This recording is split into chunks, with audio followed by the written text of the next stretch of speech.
Hello, hi, welcome to U home education. आप सभी का होम एजुकेशन में स्वागत है। पिछली वाली कक्षा में हमने आपको कार्बोहाइड्रेट के बारे में बता दिया था।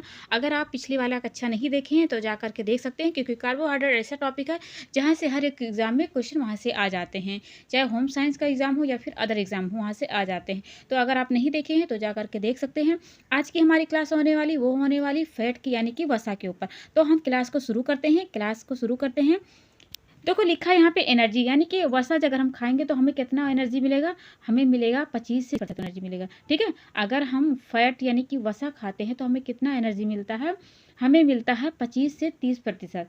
लेकिन 1 ग्राम ऊर्जा खाओगे, नहीं, 1 ग्राम ऊर्जा में कितना कैलोरी मिलता है, तो 9.2 कैलोरी ऊर्जा मिलती है। वहीं पे अगर आपने कार्बोहाइड्रेट पढ़ा था, प्रोटीन पढ़ा था, तो कार्बोहाइड्रेट कितना देता था। कार्बोहाइड्रेट 4.2 कैलोरी ऊर्जा देता था। लेकिन अगर प्रोटीन की बात करें तो प्रोटीन भी कितना देता था, 4.2। यानी कि कार्बोहाइड्रेट और प्रोटीन दोनों सेम सेम है। सिर्फ अंतर कितना है, वसा का। वसा कितना देता है, 9.2। यानी कि सबसे ज़्यादा ऊर्जा कौन देता है, सबसे ज़्यादा कैलोरी देता है वसा। लेकिन फिर भी अगर ये ज़्यादा देता है, इसे हमें कम। आगे हम आपसे बात करते हैं कि ये कम क्यों खाते हैं, जबकि ये सबसे ज़्यादा का नंबर काउंटिंग में ज़्यादा है। जबकि ये 4 है, ये 9 ही। ये देख के ही लग रहा है कि ये ज़्यादा है। आगे हम बात करते हैं।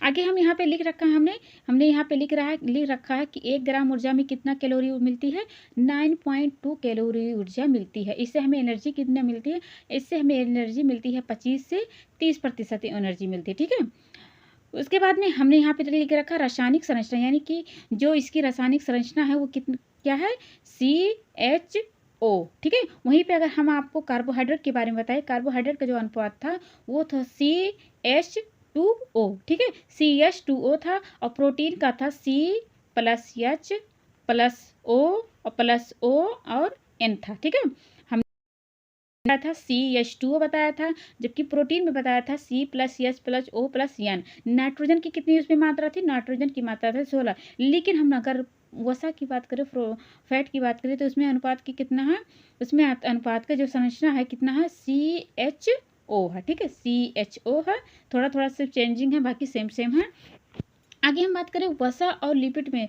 वसा और लिपिड में अंतर क्या होता है, वसा और लिपिड में ये अंतर होता है, जब तक जैसे आप कोई फैट वाला चीज़ खा रहे हो, जैसे कोई पकौड़ा हो गया या कोई नारियल कुछ भी अगर खा रहे हो फैट वाला चीज़, तो जब तक वो बाहर है, यानी कि आपके मुख से बाहर है, तो वो क्या कहलाता है, फैट कहलाता है। जैसे ही आपके मुंह में गया, उसकी प्रक्रिया हुई, तो वह क्या कहलाया, वह कहलाया लिपिड। ठीक है, जब तक हमने कोई वसायुक्त आहार नहीं खाया है तब तक वह वसा है। मगर जब हम उस फैटी आहार को खाते हैं तो उस आहार पर मेटाबॉलिज्म चयापचय की क्रिया होती, तब वह वसा क्या कहलाता है, लिपिड कहलाता है। यानी कि जैसे कि यहाँ पे पकोड़ा रखा हुआ, ठीक है, ये पकोड़ा रखा है, ये बाहरी, जब तक आपके मुख से बाहर है तब तक क्या है, ये उसमें वसा भरा है। लेकिन जब इसको आप खाओगे तो इस पर मेटाबॉलिज्म होगा, ठीक है, चयापचय होगा, तब यह क्या बन जाएगा, वसा से लिपिड कहलाएगा। ठीक है, वसा और लिपिड में अंतर हो गया होगा कि वसा क्या होता है और लिपिड क्या होता है। जबकि अगर सेम सेम देखें तो सेम लगता है, लेकिन वसा लिपिड में यही अंतर है कि जब चयापचय से पहले वसा और चयापचय के बाद में क्या कहलाता है, लिपिड कहलाता है।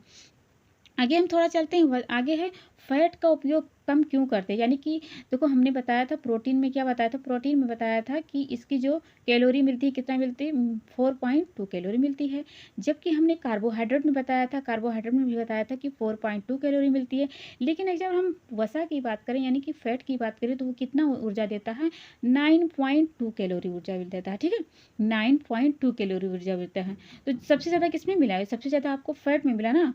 तो फैट में जब मिला तो हम इसको अभी पढ़ेंगे यहाँ पे कि फैट जब इतना ज़्यादा दे रहा ऊर्जा हमें, तो हम इसे कम क्यों ग्रहण करते हैं। तो आइए देखते हैं फैट का उपयोग कम क्यों करते हैं। क्योंकि जो फैट में ऑक्सीजन की जो मात्रा होती है ना, वो कम होती है। ठीक है, फैट में जो ऑक्सीजन की मात्रा होती है वो कम होती है, इसलिए उसकी सांद्रता बढ़ जाती है, इसलिए इसका पाचन मुश्किल हो जाता है। ठीक है, जब इसमें ऑक्सीजन नहीं रहेगा तो उसका जो पाचन होगा मुश्किल हो जाएगा। अब जब मुश्किल हो जाएगा तो पाचन क्रिया जो होगी, यानी कि आप जब पकौड़े वकौड़े खा लोगे तो इसका जो डाइजेशन होगा वो धीरे धीरे होगा।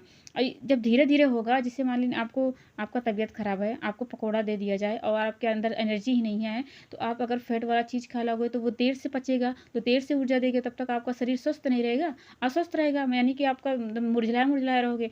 लेकिन जब वहीं पे कार्बोहाइड्रेट, यानी कि जब कार्बोहाइड्रेट खाओगे तो कार्बोहाइड्रेट आपने कोई सा भी रूप खाया, हमने पिछले वाले कक्षा में बताया था कि कोई भी सा भी रूप खाओगे, यानी कि आप डाई खाओगे, ठीक है, कुछ भी खाओगे, डाई पाली कुछ भी खाओगे, तो वो ग्लूकोज में ही कन्वर्ट होगा और ग्लूकोज तुरंत ऊर्जा देता है, ठीक है। तो इसलिए हमें कार्बोहाइड्रेट खाना चाहिए, यानी कि मरीज जो होते हैं कार्बोहाइड्रेट इसलिए ज़्यादा खाते हैं, कार्बोहाइड्रेट की मात्रा कि उन्हें तुरंत एनर्जी मिले, ठीक है, उन्हें तुरंत। लेकिन वहीं पे फैट क्या होता है, फैट जो होता है तुरंत तुरंत जो एनर्जी होता है नहीं देता है, क्योंकि उसमें जो ऑक्सीजन की मात्रा होती है, ठीक है, ऑक्सीजन में जो मात्रा होती है उसकी कम होती है, उसमें ऑक्सीजन की जो मात्रा होती है कम होती है, इसलिए उसकी जो सांद्रता होती है वो बढ़ जाती है, ठीक है। अब सांद्रता बढ़ जाने के कारण उसका जो डाइजेशन होता है धीरे धीरे होने लगता है। जब धीरे धीरे होने लगता है तो आपका शरीर जो होती है वो सुस्त नहीं पड़ जाएगा, इसलिए कार्बोहाइड्रेट का ज़्यादा ग्रहण करना चाहिए, ठीक है। आई होप आपको हमारी बातें समझ में आ रही है कि हमने आपको क्या बताया। फ़ैट का उपयोग कम क्यों करते हैं, क्योंकि फ़ैट का उपयोग हम इसलिए कम करते हैं कि जो कि हमने जो संगठन होता है CHO, ठीक है, जो O हो यानी कि ऑक्सीजन की जो मात्रा होती है ना, ऑक्सीजन की मात्रा जो होती है वो कम होती है, ठीक है।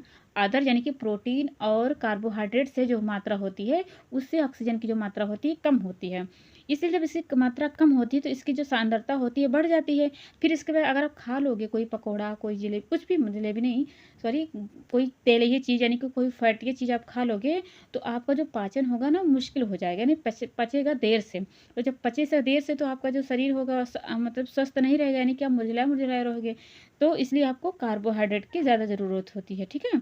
जो कार्बोहाइड्रेट अगर आप खाओगे यानी कि ग्लूकोज आप खाओगे तो आपको तुरंत एनर्जी मिलेगी। आगे हम थोड़ा चलते हैं, आगे देखते हैं हमारा क्या है। आगे हमारा है जल का अपघटन क्रिया किस पर होती है, यानी कि फैट पे यहाँ होगा, फैट का जल अपघटन, यहाँ पे फैट लिख देना।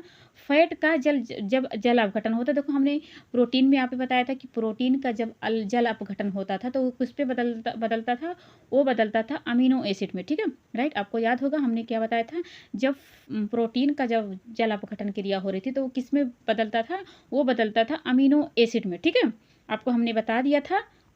और हमने कार्बोहाइड्रेट में बताया था जब उसका जल अपघटन होता है तो किस में बदलता है, ग्लूकोज में ही, ठीक है, ग्लूकोज में। यानी कि अगर प्रोटीन का पूछा जाए तो प्रोटीन के किस में होता है, प्रोटीन का जल अपघटन होता है तो किस में बदलता है, अमीनोस, ठीक है, अमीनो एसिड में। लेकिन अगर कार्बोहाइड्रेट का पूछा जाए तो वो किस में जल अपघटन क्रिया होती है, वो होती है ग्लूकोज में होती है, ठीक है, ग्लूकोज में होती है। लेकिन अगर उसमें पूछा जाए, फैट में पूछा जाए, तब आप क्या बताओगे, फैट में हम बताते हैं आपको कि क्या होगा, फैट में जब जल अपघटन होगा यानी कि जब उसका अंतिम प्रक्रिया होगी तो क्या होगी, एक ग्लिसरॉल होगा और तीन, एक क्या होगा, एक ग्लिसरॉल होगा और तो तीन क्या होगा, वसीय अम्ल होगा, यानी कि फैटी एसिड होगा, ठीक है। जब फैट का जल अपघटन होगा, ठीक है, जब फैट का जल अपघटन होगा तो एक ग्लिसरॉल होगा, ठीक है, एक ग्लिसरॉल होगा और तीन क्या होगा, वसीय अम्ल होगा, ठीक है, तीन वसीय अम्ल होगा। एक ग्लिसरॉल तो आपको पता होगा कि एक ग्लिसरॉल होता है, लेकिन फैटी एसिड का नाम पढ़ लेते हैं, यानी कि जो तीन फैटी एसिड होते हैं वो कौन कौन से होते हैं, वो होते हैं पॉमिटिक एसिड, एक होता है स्टेरिक एसिड, एक होता है ओलिक एसिड, ठीक है। ये कई बार एग्जाम में आ चुका है कि वसीय अम्ल, तीन वसीय अम्ल का नाम बताइए तो कौन कौन से होता है, एक होता है पॉमिटिक एसिड, एक होता है स्टेरिक एसिड, एक होता है ओलिक एसिड, ठीक है। यानी कि जब फैट का जब जल अपघटन होगा, यहाँ पे फैट लिखने ना, फैट यानी लिखा है, फैट का जब जल अपघटन क्रिया होगी तो किस पे होगी, एक ग्लिसरॉल पे होगी, ठीक है, एक ग्लिसरॉल पे होगी और प्लस में किस में होगी, तीन वसीय अम्ल पे, यानी कि तीन फैटी एसिड पे होगा। फैटी एसिड कौन से होते हैं, यानी कि तीन फैटी एसिड कौन से होते हैं, एक होता है पॉमिटिक एसिड, ठीक है, एक होता है पॉमिटिक एसिड, एक होता है स्टेरिक एसिड, एक होता है ओलिक एसिड। आगे हम बताएं आपको फैट का वर्गीकरण पढ़ते हैं। आपको हम आशा करते हैं कि आपको पीछे जितना हमने बता दिया आपको याद होगा कि हमने क्या क्या बताया। हमने आपको बताया कि फैट यानी कि जो वसा होता है ऊर्जा कितना देता है, वो देता है 9.2 कैलोरी, ठीक है, 9.2 कैलोरी वो देता है।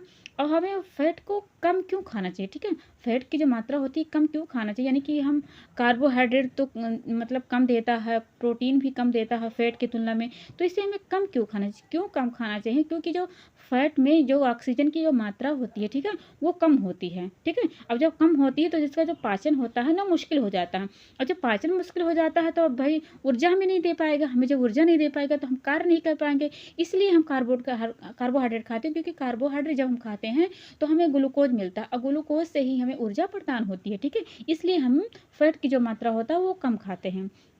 फिर हमने आपको बताया फैट और लिपिड में अंतर क्या होता है, ठीक है। आपको हमने फैट और लिपिड के अंतर बताया। फैट क्या होता है, जब तक हमने उस चीज़ को यानी कोई आपके सामने कोई सामग्री रखी खाने वाली चीज़, ठीक है, कुछ भी रखा हुआ तेलीय चीज़, पकौड़ा हो गया या फिर कुछ भी डालडा वाला चीज़ कोई हो गया, ठीक है, तो कुछ भी रखा जब तक आपके मुख से बाहर है तब तक वो फैट है। लेकिन जैसे ही आपने खाया, ठीक है, कुछ भी आपने भोज्य पदार्थ खाया, उस पे पहले चयापचय हुई, ठीक है, चयापचय होने के बाद में क्या हो जाएगा, वो लिपिड कहलाएगा, ठीक है। आपको हमने इतना बता दिया। फिर हमने आपको बताया जल अपघटन, ठीक है, यानी कि फैट का भी जल अपघटन होगा, यानी कि जब फैट देखो इतना सॉलिड होता है, ठीक है, फैट क्या होता है, बहुत सॉलिड होता है, तो वो टूटेगा ना किसी ना किसी में टूटेगा। जैसे हमने कार्बोहाइड्रेट बताया था कि ये सॉलिड होता है, प्रोटीन बताया था कि वो सॉलिड होता है, फिर हमने बताया था कि प्रोटीन का जल अपघटन क्या होता है, कार्बोहाइड्रेट का जल अपघटन क्या होता है। तो वैसे ही फैट का भी जल अपघटन होगा। फैट का जब जल अपघटन होगा तो किस में होगा, एक ग्लिसरॉल पे होगा और 3 फैटी एसिड पे होगा। 3 फैटी एसिड कौन से होते हैं, एक होता है पॉमेटिक एसिड, एक होता है स्टेरिक एसिड, एक होता है ओलिक एसिड। आई होप आपको पीछे जितना हमने बता दिया आपको समझ में आ गया होगा। हम आगे बात करते हैं फैट के नीचे चैप्टर में पढ़ते हैं, ठीक है। देखो फैट का जब वर्गीकरण करते हैं तो दो रूप में करते हैं, ठीक है। फैट का जब वर्गीकरण करते हैं तो दो रूप में करते हैं। एक करते हैं प्राप्ति के आधार पर और एक करते हैं रासायनिक के आधार पर। हमने रासायनिक के आधार नीचे लिख रखा है, अभी हम आपको बताते हैं। आपको पहले हम बताते हैं प्राप्ति के आधार पर, ठीक है। हमने फैट का वर्गीकरण दो रूप में करा है, एक करा है प्राप्ति के आधार पर और दूसरा है रासायनिक के आधार पर। रासायनिक के आधार पर नीचे है और प्राप्ति के आधार पर हम यहाँ आपको प्राप्त हो रहा है, ठीक है। यानी कि हमें नेचुरल में कहाँ, जैसे हमें प्राकृतिक में मिल रही है तो उसे क्या कहते हैं, प्राप्त कहते हैं। और रासायनिक किसे कहते हैं, जैसे कि केमिकल ये सब होता है, जब क्रिया उस पर हो जाती है ना तो वो क्या कहलाता है, रासायनिक संरचना का। यानी कि किसी मनुष्य के जब हाथ में हो जाती है वो चीज़ें तो क्या कहलाता है, संरचना वाला कहलाता है। लेकिन प्राप्ति के आधार पर जब नेचुरल मिले, यानी कि उस पर कुछ भी प्रक्रिया ना हो, अपने आप खुद ब खुद कुछ ज़्यादा झेल मेल ना करना पड़े, तो वो क्या कहलाता है, प्राप्ति के आधार पर। प्राप्ति के आधार पर हम देखते हैं कौन कौन से होते हैं। हमें दो रूपों में मिलता है, एक रूप में मिलता है हमें किस में, वनस्पति के रूप में, एक मिलता है हमें जंतु के रूप में, ठीक है। वनस्पति यानी कि मैं पेड़ पौधों से, और जंतु यानी कि मतलब किसी जानवर और से मिल रहा हो। वनस्पति वाला जब मिलता है तो हमें कहाँ कहाँ से मिलता है, हमें वनस्पति में सरसों के तेल, मूंगफली के तेल, तिल का तेल मिलता है, नारियल का तेल मिलता है, काजू का तेल मिलता है, अखरोट का तेल मिलता है, ठीक है। ये सब क्या हैं, फैटी हैं, ठीक है। वनस्पति में हमने बताया यानी कि आप पेड़ पौधे से क्या क्या प्राप्त कर सकते हो, फैट वाला चीज़, यानी कि तेल वाला चीज़ या कहें या फैट वाला कहें या वसा वाला कहें, सब एक ही बात है। तो सरसों से हमें मिलता है, ठीक है, सरसों का तेल पेराते हैं। उसके बाद में मूंगफली का होता है, फिर तिल से होता है, प्राप्त होता है हमें तेल, नारियल से मिलता है, काजू से मिलता है और अखरोट से मिलता है। और भी बहुत है, यहाँ पे नहीं लिख रखा है, ठीक है। आगे हम बात करें जंतुओं से हमें क्या कहाँ कहाँ से मिलता है, यानी कि अगला अब हमारा है प्राप्ति के आधार पर, जो दूसरा है क्या है हमारा, जंतुओं से हमें कहाँ से मिलती है, ठीक है। जंतुओं से हमें क्या क्या मिलता है, दूध मिलता है, ठीक है, अंडा मिलता है, मांस मिलता है, मक्खन मिलता है, ठीक है। अब दूध में फैट कहाँ से मिलता है, देखो दूध को जब गर्म करते हो, ठीक है, दूध को जब गर्म किया जाता है तो ऊपर जो, जब दूध को ठंडा कर लेते हो तो ऊपर क्या मलाई की तरह बन जाती है मोटी सी, ठीक है। जब उस मलाई को मथते हो तो उसमें क्या निकलती है, घी निकलती है, ठीक है। तो वो घी क्या होती है, घी एक वसा के रूप में होती है, ठीक है। तो वो कहाँ से निकला, दूध से ही निकला, ठीक है। तो क्या होता है, दूध में भी वसा पाया जाता है। अंडा में क्या होता है, अंडा में भी पाया जाता है, ठीक है, अंडा में भी वसा पाया जाता है। आगे बात करें मांस में, मांस में देखो मांस में चर्बी होती है, ठीक है, मांस में भी चर्बी होती है। तो क्या होता है, चर्बी एक क्या है, एक फैट ही है समझो। आगे मक्खन है, मक्खन से भी क्या होता है, मक्खन भी एक तरह की वसा ही है, ठीक है। सबके अलग अलग गुण है, अलग अलग मतलब आप अलग अलग क्वालिटी है, लेकिन सोर्स क्या है, फैट ही है, ठीक है। तो हमने प्राप्ति के आधार पर दो रूप में देखा, एक देखा पेड़ पौधों से, एक देखा हमने जंतुओं से। पेड़ पौधों से हमने देखा कि सरसों का तेल मिल रहा है, मूंगफली का तेल मिल रहा है, तिल का तेल मिल रहा है, नारियल का तेल मिल रहा है, काजू का तेल मिल रहा है, ये सब मिल रहा है, ठीक है। लेकिन वसा वहाँ पे जंतुओं की अगर हम बात करते हैं तो यहाँ से हमें अंडा मिलता है, दूध मिलता है, मांस मिलता है, ठीक है। मांस मछली ये सब क्या होता है, हमें जंतुओं से प्राप्त होता है, ठीक है। अब हम आगे बात करें रासायनिक संरचना के आधार पर, ठीक है। हमने फैट का वर्गीकरण दो रूप में कर रखा है, एक होता है प्राप्ति के आधार पर, एक होता है रासायनिक संरचना के आधार पर। आगे हम आप बात करते हैं रासायनिक संरचना के आधार पर कितने प्रकार के होते हैं, ठीक है। हमें यहाँ पे पढ़ रखा है कि प्राप्ति के आधार पर दो ही रूप में होते हैं, ठीक है। आगे हम बात करते हैं रासायनिक संरचना के आधार पर, तो चलते हैं हम। रासायनिक संरचना के आधार पर कितने प्रकार के होते हैं, 3 प्रकार के होते हैं, ठीक है। रासायनिक संरचना के आधार पर वसा जो होता है कितने प्रकार का होता है, 3 प्रकार का। एक होता है सरल वसा, यानी सरल वसा को ही ग्लिसराइड कहते हैं, मतलब टाई ग्लिसराइड कहते हैं, ठीक है। सरल वसा को ही क्या कहते हैं, ट्राइग्लिसराइड कहते हैं, और जबकि दूसरे को क्या कहते हैं, यौगिक कहते हैं, या फिर संयुक्त वसा कहते हैं, या फिर संयुग्मी कहते हैं। ठीक है, यौगिक कहते हैं इसको, संयुक्त वसा भी कहते हैं, और संयुग्मी वसा भी कहते हैं। ठीक है, इसके 3 नाम हैं।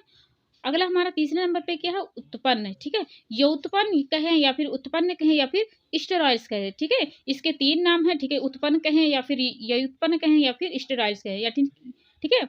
हमने रासायनिक संरचना को कितने रूप में बताया, हमने 3 रूप में बताया। एक बताया सरल वसा होता है, सरल वसा को ही क्या कहते हैं, ट्राइग्लिसराइड कहते हैं। ठीक है, यौगिक यानी कि जो दूसरा नंबर पे है, दूसरा नंबर पे क्या है, यौगिक है। यौगिक को संयुक्त वसा भी कहते हैं और संयुग्मी भी कहते हैं। ठीक है, जबकि तीसरा क्या है, उत्पन्न वसा है। ठीक है, उत्पन्न वसा को स्टेरॉइड्स भी कहते हैं और वह उत्पन्न वसा भी कहते हैं। ठीक है, अब हम आगे देखते हैं सरल वसा किसे कहते हैं। ठीक है, जो सरल होती है, सरल वसा या फिर ट्राइग्लिसराइड होती है, वो क्या क्या होती है। ठीक है, तो हम यहाँ नीचे चलते हैं।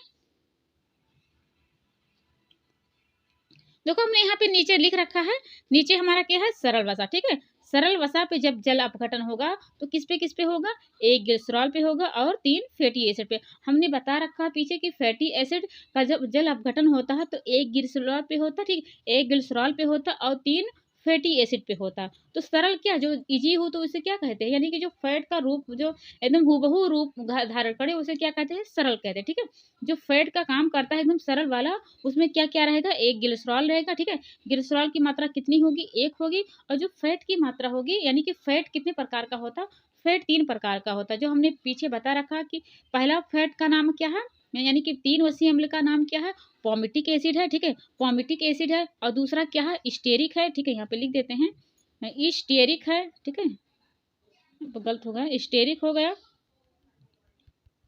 स्टेरिक हो गया। ठीक है, स्टेरिक एसिड। और तीसरा क्या है, ओलिक एसिड। ठीक है, तीसरा क्या है, ओलिक एसिड, यानी कि 3 वसीय अम्ल, पॉमिटिक एसिड, स्टेरिक एसिड और ओलिक एसिड। इस पे जब प्रक्रिया होगी तब क्या होगा, सरल ट्राइग्लिसराइड की होगी। ठीक है, ठीक है, सरल ट्राइग्लिसराइड का जब प्रक्रिया होगी, यानी कि जल अपघटन होगा तो किस पे होगा, 1 ग्लिसरॉल पे होगा और 3 फैटी एसिड पे होगा। ठीक है, आगे हम अभी बताते हैं, पहले तीनों का जो जल अपघटन हो वो पहले बता दें। ठीक है, संयुगी का जल अपघटन कब होगा, ठीक है, संयुगी का जल अपघटन जो होगा 1 ग्लिसरॉल पे होगा और 3 फैटी एसिड पे होगा और 1 कार्बनिक होगा। यानी कि जो सरल में होगा वही संयुग्मी में होगा, लेकिन एक और जॉइंट होगा, यानी कि जो कार्बनिक होते हैं, हमने पीछे आपको बताया था, कार्बनिक वो होते हैं, यानी कि पोषक तत्व जो हम ग्रहण करते हैं तो रासायनिक आधार पर 2 रूप में करते हैं। ठीक है, जब कोई भी पोषक तत्व हम ग्रहण करते हैं, ठीक है, पोषक तत्व क्या होते हैं, कुछ भी होते हैं, जैसे कि प्रोटीन हो गया, कार्बोहाइड्रेट होगा, फैट हो गया, कुछ भी हो गया, तो उसको हम मतलब 2 रूपों में करते हैं। ठीक है, रासायनिक संरचना के आधार पर उसको 2 रूपों में करते हैं, एक होता है कार्बनिक यौगिक, एक होता है अकार्बनिक यौगिक। कार्बनिक यौगिक वो होते हैं जिसमें कार्बन की मात्रा पाया जाता है, और अकार्बनिक यौगिक वो होते हैं जिसमें कार्बन की जो मात्रा होती है वो नहीं पाई जाती। ठीक है, कार्बन की जो मात्रा होती है वो नहीं पाई जाती है। तो वही अगर आपने पीछे देखा कि फैट में क्या होता, फैट की जो संरचना थी उसमें क्या थी, फैट की जो संरचना थी, यानी कि जो रासायनिक संरचना थी, CHO, तो C क्या है, एक कार्बन तो ही है। तो वही संयुग्मी मतलब क्या होता है, संयुग मतलब होता है कि संयुग या फिर कहें कि यौगिक मतलब कि किसी में ज्वाइंट हो जाना। ठीक है, एक तो रहे भी, एक अलग से आकर के ज्वाइंट हो जाए, यानी कि मिल जाए किसी में, तो वो क्या कहलाता है, संयुग्मी कहलाता है। तो इसमें जब जल अपघटन होगी संयुग्मी के, तो क्या किस पे होगी, 1 ग्लिसरॉल होगा और 3 फैटी एसिड होगा। फैटी एसिड कौन कौन सा होगा, फैटी एसिड 3 वो होगा, पॉमिटिक, स्टेरिक और एलिक, और एक होगा कार्बनिक पे। ठीक है, आप याद रखना कि संयुग्मी में जब जल अपघटन होगा तो 3 पे होगा। ठीक है, 3 चीजें आएंगी, 1 ग्लिसरॉल आएगा। ठीक है, 1 ग्लिसरॉल आएगा, 3 फैटी एसिड आएगा प्लस कार्बनिक आ गया। ठीक है, 1 2 3। ठीक है, तीन तीन तत्व आएंगे। उसके बाद आगे हम चलते हैं व्युत्पन्न यानी कि स्टेरॉइड्स पे पर चलते हैं, यानी कि व्युत्पन्न पे या फिर स्टेरॉइड्स पे जब जल अपघटन होगा तो किस पे होगा, एक तो सरल रहेगा। ठीक है, जो सरल होता है यानी कि ट्राइग्लिसराइड होगा, एक होगा संयुग्मिक और एक स्टेरॉइड यहाँ पे आकर के ज्वाइंट हो गया। तब क्या होगा, व्युत्पन्न यानी कि कोई नया चीज बन जाना, उसको क्या कहते हैं, उत्पन्न कहते हैं या व्युत्पन्न कहते हैं, इसको स्टेरॉइड्स भी कहते हैं। ठीक है, आई होप आपको समझ में हमारी बातें आ रही होंगी कि स्टेरॉइड में जब जल अपघटन होगा तो किस पे होगा, जब इस पे जल अपघटन होगा तो 1 ग्लिसरॉल होगा, 3 फैटी एसिड होगा। संयुग्मी में क्या होगा जल अपघटन, इसमें होगा 1 ग्लिसरॉल और एक कार्बनिक तत्व होगा, ठीक है। जबकि व्युत्पन्न क्या होता है? व्युत्पन्न मतलब कि किसी मतलब कोई नया चीज़ बन कर के आना, ठीक है। कोई नया चीज़ बन कर के उभर के आना, तो वही क्या कहलाता है? उत्पन्न या व्युत्पन्न या स्टेरॉइड्स कहलाता है। इस पे जब जल अपघटन होगी तो किस पे होगी?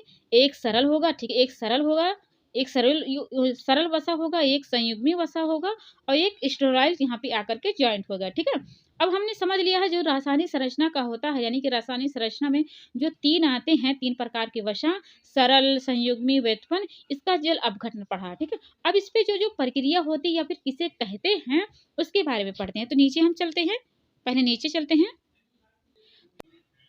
अब हम आगे बात करते हैं सरल ट्राइग्लिसराइड का, ठीक है। अब हम आगे बात करते हैं सरल ट्राइग्लिसराइड। ये 2 प्रकार के होते हैं, ठीक है, ये भी 2 प्रकार के होते हैं। इसको हम तेल वसा को अलग रखते हैं और एक होता है मोम वैक्स, यानी कि जो यूजफुल नहीं होता, जो खाने में प्रयोग नहीं लाया जाता, ठीक है। सरल ट्राइग्लिसराइड 2 रूप में होता है, ठीक है, 2 रूप में विभाजित किया गया। एक होता है तेल वसा के रूप में, जो कि खाया जाता है, चूंकि जो कि इस्तेमाल में लाया जाता है हमारे खाने के रूप में, और एक होता है मोम वैक्स, यानी कि जो यूज़ में नहीं लाया जाता, ठीक है। तेल वसा यानी कि आपसे अगर पूछा जाए कि तेल और वसा में अंतर क्या होता है या फिर तेल वसा किसे कहते हैं, तो अगर 20 डिग्री सेल्सियस पर, ठीक है, अगर एक रूम हो, ठीक है, एक रूम में तेल और वसा को रख दिया जाए, ठीक है, जिस पे तापमान रखा जाए 20 डिग्री सेल्सियस, अगर वो नहीं जमता है, ठीक है, अगर वो नहीं जमता है तो क्या कहलाता है? वो तेल कहलाता है। और अगर 20 डिग्री सेल्सियस पे वो जम जाता है तो क्या कहलाता है? वसा कहलाता है, ठीक है।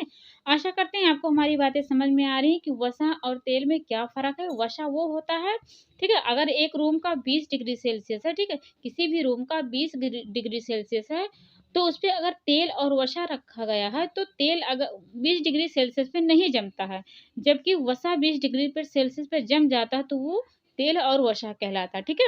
अगर पूछा जाए एग्जाम हॉल में कि सरल ट्राइग्लिसराइड हमारे शरीर में जो मात्रा कितनी होनी चाहिए, ठीक है, हमारे रक्त में, यानी कि रक्त में, हमारे खून में सरल ट्राइग्लिसराइड की मात्रा कितनी होनी चाहिए, तो कितनी होनी चाहिए? 150 mg होना चाहिए, ठीक है, 150 mg होना चाहिए। यानी कि सरल ट्राइग्लिसराइड की मात्रा कितनी होनी चाहिए? 150 mg होना चाहिए, ठीक है। आगे हम बात करें, आगे हमारा है दूसरा क्या है? संयुग्मी, ठीक है। जो हमने बताया था कि संयुग्मी का जब जल अपघटन होता है तो किस पे होता है? एक ग्लिसरॉल पे होता है, ठीक है, प्लस 3 फैटी एसिड पे होता है, प्लस कार्बनिक पे होता है, ठीक है, जो कार्बनिक होते हैं। आगे हम बात करते हैं इसमें क्या क्या आते हैं। इसमें पहले हमने लिख रखा है फास्फोलिपिड, एक है ग्लाइकोलिपिड, एक है सल्फोलिपिड, ठीक है, एक है सल्फोलिपिड। आगे भी हम आप ये बताते हैं। जब फास्फोलिपिड पे जब प्रक्रिया होगी, यानी कि जल अपघटन होगा। जल अपघटन क्या है? जब उस पे हाइड्रोलिसिस प्रक्रिया होती है, ठीक है, जब हम उसको खाते हैं तो उस पे हाइड्रोलिसिस प्रक्रिया होती है, तो उस पे किस पे होती है? एक ग्लिसरॉल पे होगा, ठीक है, 3 फैटी एसिड हमने बता रखा है, एक होता है पॉमिटिक, एक होता है स्टेरिक, एक होता है ओलिक एसिड, ठीक है, ये 3 फैटी एसिड होते हैं। और प्लस फास्फोरस, यानी कि फास्फोलिपिड बनके किसके से तैयार हुआ? तो बनकर वो बना है एक ग्लिसरॉल से, ठीक है, एक ग्लिसरॉल से, 3 फैटी एसिड से और प्लस फास्फोरस। फास्फो यानी कि फास्फोरस, लिपिड मतलब वसा, ठीक है। हमने वसा यहाँ पे क्यों नहीं लिख रखा है? क्योंकि हमने बताया है आपको पीछे कि वसा जो होता है, मतलब हमारे मुख से अगर बाहर है तो वो क्या कहलाता है? वसा कहलाता है। जब हम उसको खा लेते हैं, जब उस पे वसा पे चयापचय क्रिया होती है तो वो क्या कहलाता है? लिपिड कहलाता है। इसलिए यहाँ पर वसा नहीं लिखा, फास्फोलिपिड रखा है। अगर फास्फो वसा लिखा तब तो गलत हो जाएगा। फास्फोलिपिड यानी कि फास्फोरस और लिपिड पे प्रक्रिया हुई है, तब ये फास्फोलिपिड बन के तैयार हुआ है, ठीक है। आगे हम बात करें ग्लाइकोलिपिड। अब ये ग्लाइकोलिपिड पे जल अपघटन किस पे होगी? ग्लाइकोलिपिड पे आइए हम देखते हैं। इस पे जब जल अपघटन होगी, ठीक है, हाइड्रोलिसिस प्रक्रिया होगी, तो किस पे होगी? एक ग्लिसरॉल पे, 3 फैटी एसिड फिर प्लस ग्लाइकोजन। ग्लाइकोजन क्या हो? कार्बोहाइड्रेट हो, यानी कि जब हम कार्बोहाइड्रेट में चैप्टर में हमने बताया था कि जब आप ग्लूकोज की मात्रा ज़्यादा खा लेते हो, ठीक है, तो वही क्या हो जाता है? मात्रा बनने लगता है, ग्लाइकोजन के रूप में एकत्रित होने लगता है। तो कार्बोहाइड्रेट यानी कि आप ग्लाइकोजन या फिर कार्बोहाइड्रेट की मात्रा जुड़ जाता है, ठीक है। ग्लाइकोजन और लिपिड बन के तैयार हुआ ग्लाइकोलिपिड, ठीक है। आगे हम बात करें आगे हमारा है सल्फोलिपिड, यानी सल्फोलिपिड के जल अपघटन किससे किस पे हो, यहाँ पे अपघटन लिखा नहीं है। इस पे क्या क्या होगा, इस पे होगा 1 ग्लिसरॉल 3 फैटी एसिड प्लस क्या होगा, सल्फर होगा, यानी कि सल्फो यानी कि सल्फर और लिपिड। ठीक है, यहाँ पे सल्फो और लिपिड बनकर क्या होगा, सल्फो लिपिड बन के तैयार हुआ। ठीक है, हम लोग आपको फिर से बता देते हैं, फास्फोरस और लिपिड बन के क्या तैयार हुआ, फास्फोलिपिड। इस पे प्रक्रिया किस पे हुई, यानी कि इस पे जल अपघटन क्या क्या हुआ, 1 ग्लिसरॉल हुआ, 3 फैटी एसिड हुआ, फिर प्लस फास्फोरस हुआ। ग्लाइकोलिपिड यानी कि ग्लाइकोजन और लिपिड बन के क्या तैयार हुआ, ग्लाइकोलिपिड। संयुग्मी मतलब क्या होता है कि एक रहे और कोई अलग से आकर के ज्वाइंट हो जाए, उसके क्या कहते हैं, संयुग्मी संयुग्मी कहते हैं। तो लिपिड तो बेचारा संयुग्मी वाला है, लेकिन ग्लाइको क्या है, मतलब अलग से तत्व कोई आकर के मिल गया। ठीक है, तो ग्लाइकोजन पे, ठीक है, ग्लाइकोजन पे और लिपिड पे जब जल अपघटन हुआ तो क्या क्या बन के तैयार हुआ, 1 ग्लिसरॉल 3 फैटी एसिड और ग्लाइकोजन, तब क्या बन के तैयार हुआ, ग्लाइकोलिपिड। फिर सल्फोलिपिड है, सल्फोलिपिड पे क्या क्या हुआ, सल्फर और लिपिड बन करके तैयार हुआ सल्फोलिपिड। इस पे जब प्रक्रिया हुई यानी कि जल अपघटन हुआ तो किस पे हुआ, 1 ग्लिसरॉल 3 फैटी एसिड और प्लस सल्फर से हुआ। ठीक है, अब हम आगे थोड़ा चलते हैं। ठीक है, आगे भी देखते हैं, संयुग्म में भी अभी और भी टॉपिक है। आगे हमारा है,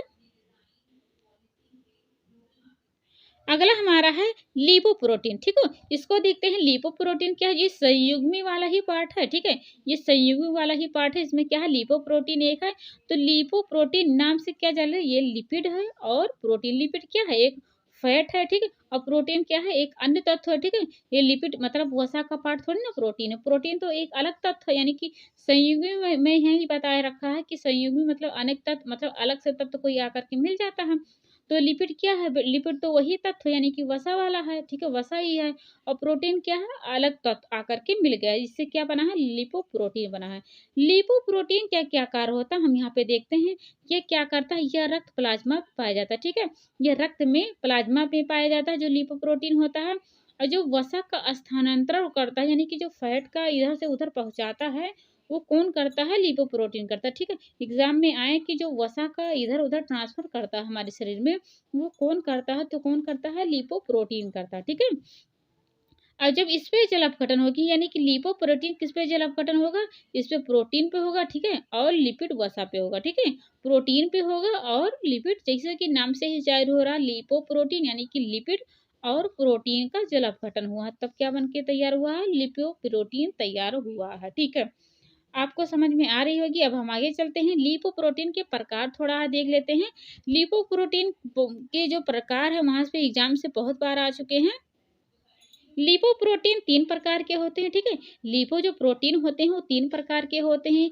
एक होता है BLDL, एक होता है LDL, ठीक है, एक होता है HDL। ठीक है, HDL होता है, एक होता है, 1 मिनट,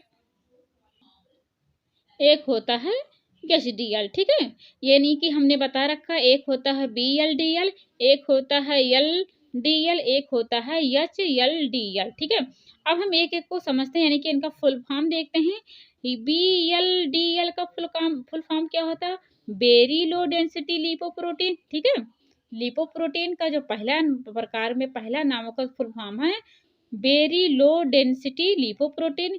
इसकी मात्रा कितनी होनी चाहिए, 40 mg होनी चाहिए। ठीक है, जबकि LDL है, इसको ये क्या है, इसका फुल फॉर्म है, इसका फुल फॉर्म है लो डेंसिटी लिपोप्रोटीन। इसकी मात्रा कितनी होनी चाहिए, 150 mg होना चाहिए। ठीक है, लेकिन ये हमारे शरीर के लिए अच्छा नहीं होता। ठीक है, ये बुरा होता है, भले ही वेरी लो जो पहला नंबर पे है, वेरी लो डेंसिटी लिपोप्रोटीन, वो कम खतरनाक है, लेकिन जो ये है ये सबसे बुरा होता है। ठीक है, एग्जाम में आए कि VLDL या फिर LDL या HDL में कौन बुरा है, तो कौन बुरा है, ये बुरा है। ठीक है, LDL। ठीक है, LDL क्या है, हमारे शरीर के लिए अच्छा नहीं है। ठीक है, HDL क्या होता है, इसका फुल फॉर्म देख लेते हैं। इसका फुल फॉर्म होता है हाई डेंसिटी लिपोप्रोटीन। ठीक है, हाई डेंसिटी लिपोप्रोटीन, इसकी मात्रा कितनी होनी चाहिए, 40 mg होनी चाहिए। ठीक है, ये क्या होता है, अच्छा होता है। ठीक है, BLDL का फुल फॉर्म हमने क्या बताया, very low density lipoprotein.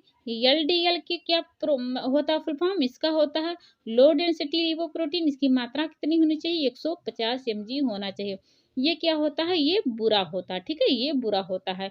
HDL क्या होता है, ये अच्छा होता है, लेकिन इसका फुल फॉर्म क्या है, हाई लो डेंसिटी लिपोप्रोटीन। ये 40 mg इसका मात्रा होनी चाहिए, ठीक है। अब हम ये देखते हैं कि ये तीनों रूप में अच्छे बुरे या फिर क्या होते हैं, ठीक है। हम नीचे यहाँ पे चलते हैं, ये अच्छे क्यों हैं बुरे क्यों हैं, यहाँ पे नीचे देखते हैं। देखो यहाँ पे हमने लिख रखा है कि BLDL LDL HDL रक्त में काम कैसे करता है, ठीक है। ये हमारे रक्त में काम कैसे करता है, तो हम यहाँ पे बताते हैं यकृत से, ठीक है। आपकी यकृत से जो BLDL है, ठीक है, वसा को ले जा करके रक्त वाहिनियों में पहुंचाता है, ठीक है। यानी कि ये यकृत मतलब है आपका, ये यकृत है। तो यहाँ पे BLDL है बेचारा, ठीक है। फिर से बना देते हैं, 1 मिनट। ये समझो यकृत है, यहाँ पे हम लिख देते हैं VLDL। यकृत है, यकृत से क्या करता है, VLDL वसा को ले, यानी कि यहाँ पे फैट जमा है, यहाँ पे फैट जमा है, ये फैट को जो VLDL है ले जा करके क्या करता है, ये जो रक्त की वाहिनियां हैं यहाँ पे ले जाता है, ठीक है। यानी कि हमने आपको बताया कि ये आपका यकृत है, यहाँ पे एक गोला बना दिया, यकृत है, यहाँ पे फैट जमा, समझो यहाँ पे समझो फैट जमा है। तो ये क्या करता है, BLDL फैट को ले जाकर आपकी जो रक्त की नलिकाएं हुए हैं वहां पे पहुंचाता है, ठीक है, वहां पे पहुंचाता है। जब VLDL रक्त में वसा को पहुंचाता है तब क्या होता है, LDL की क्रिया शुरू होती है, ठीक है। यानी कि VLDL के काम सिर्फ इतना है कि वो आपकी यकृत से फैट को ले जाकर वहां पे रक्त में मतलब रक्त की जो नलिकाएं होती हैं वहां पे फैट को ले जाता है, ठीक है। बस वहां पे उसका काम खत्म हो जाता है, किसका, VLDL का। रोल किसका आता है, LDL का, जो जो हमने बुरा बताया था, ठीक है। इसको मिटा देते हैं, अब LDL के बारे में बताते हैं। LDL क्या होता है, अब जानो समझो कि खून में मतलब खून में समझो फैट, यहाँ पे खून में आपके क्या हुआ, फैट ला करके इकट्ठा कर दिया है, किसने, BLDL, ठीक है, ठीक है। BLDL ने फैट ला करके जमा कर दिया है। अब LDL क्या करेगा, अब इसका काम शुरू होगा, किसका, LDL का, इसका काम शुरू होगा, इसका काम खत्म होगा। अब LDL क्या करेगा, इसकी क्रिया शुरू होगी। LDL रक्त में वसा जमा करने लग जाता, ठीक है। अब ये क्या करेगा, जो इसने वसा लेकर के आया नहीं था, ये क्या करेगा, यहाँ पे जो नली है ना, यहाँ पे जो वसा है उसको जमाने लगा है, ठीक है, जमा करने लग जाएगा, जिससे जो नलिका होती है वसा से भरने लग जाता, ठीक है। और जो वसा से भरने लग जाती है, यानी कि जो फैट है, फैट से जब भरने लग जाता है तो क्या हो जाता है, जो खून आपका है वो सप्लाई नहीं हो पाता, इसको पैक होने लगता है, ठीक है। ये यहाँ पे ऐसे फैट जमा होने लगता है। जब यहाँ पे फैट जमा हो जाएगा तो आपका खून कैसे जाएगा, यहाँ पे रोक नहीं लग जाएगा। जब ये फैट जमा हो गया है तो ये खून कैसे जा पाएगा, तो क्या हो जाता है, जब खून की क्रिया बंद हो जाती है तो क्या हो जाता है, मनुष्य को, किसी भी आदमी को क्या हो जाता है, हार्ट अटैक आ जाता है, जिससे क्या हो जाता है, वो मनुष्य मर जाता है, ठीक है। तब क्या होता है, जब LDL वसा भरने लग जाता है तब को HDL जो होता है LDL को पित्त रस में ले जाकर के तोड़ देता है, ठीक है। हम आपको फिर से बताते हैं, 1 मिनट। हमने आपको बताया है कि VLDL क्या करता है, आपको यकृत है, ठीक है, आपका यकृत है, यहाँ पे ज़्यादा मतलब ज़्यादा मात्रा में क्या है, फैट जमा हुआ है। तो VLDL क्या करता है, यहाँ से फैट जो चर्बी है ना, फैट ले जाकर आपके जो रक्त होती हैं, रक्त नलिकाएं होती हैं, यानी कि जो आपकी खून की जो नलिकाएं होती हैं वहाँ पे फैट की मात्रा इकट्ठा मतलब ले जाता है, सिर्फ ले जाता है, इकट्ठा नहीं करता है। लेकिन जो LDL है ना, मतलब PLDL की जो काम होता है वो रुक जाता है, ठीक है। अब यहाँ पे क्या शुरू होता है, LDL की क्रिया शुरू होती है।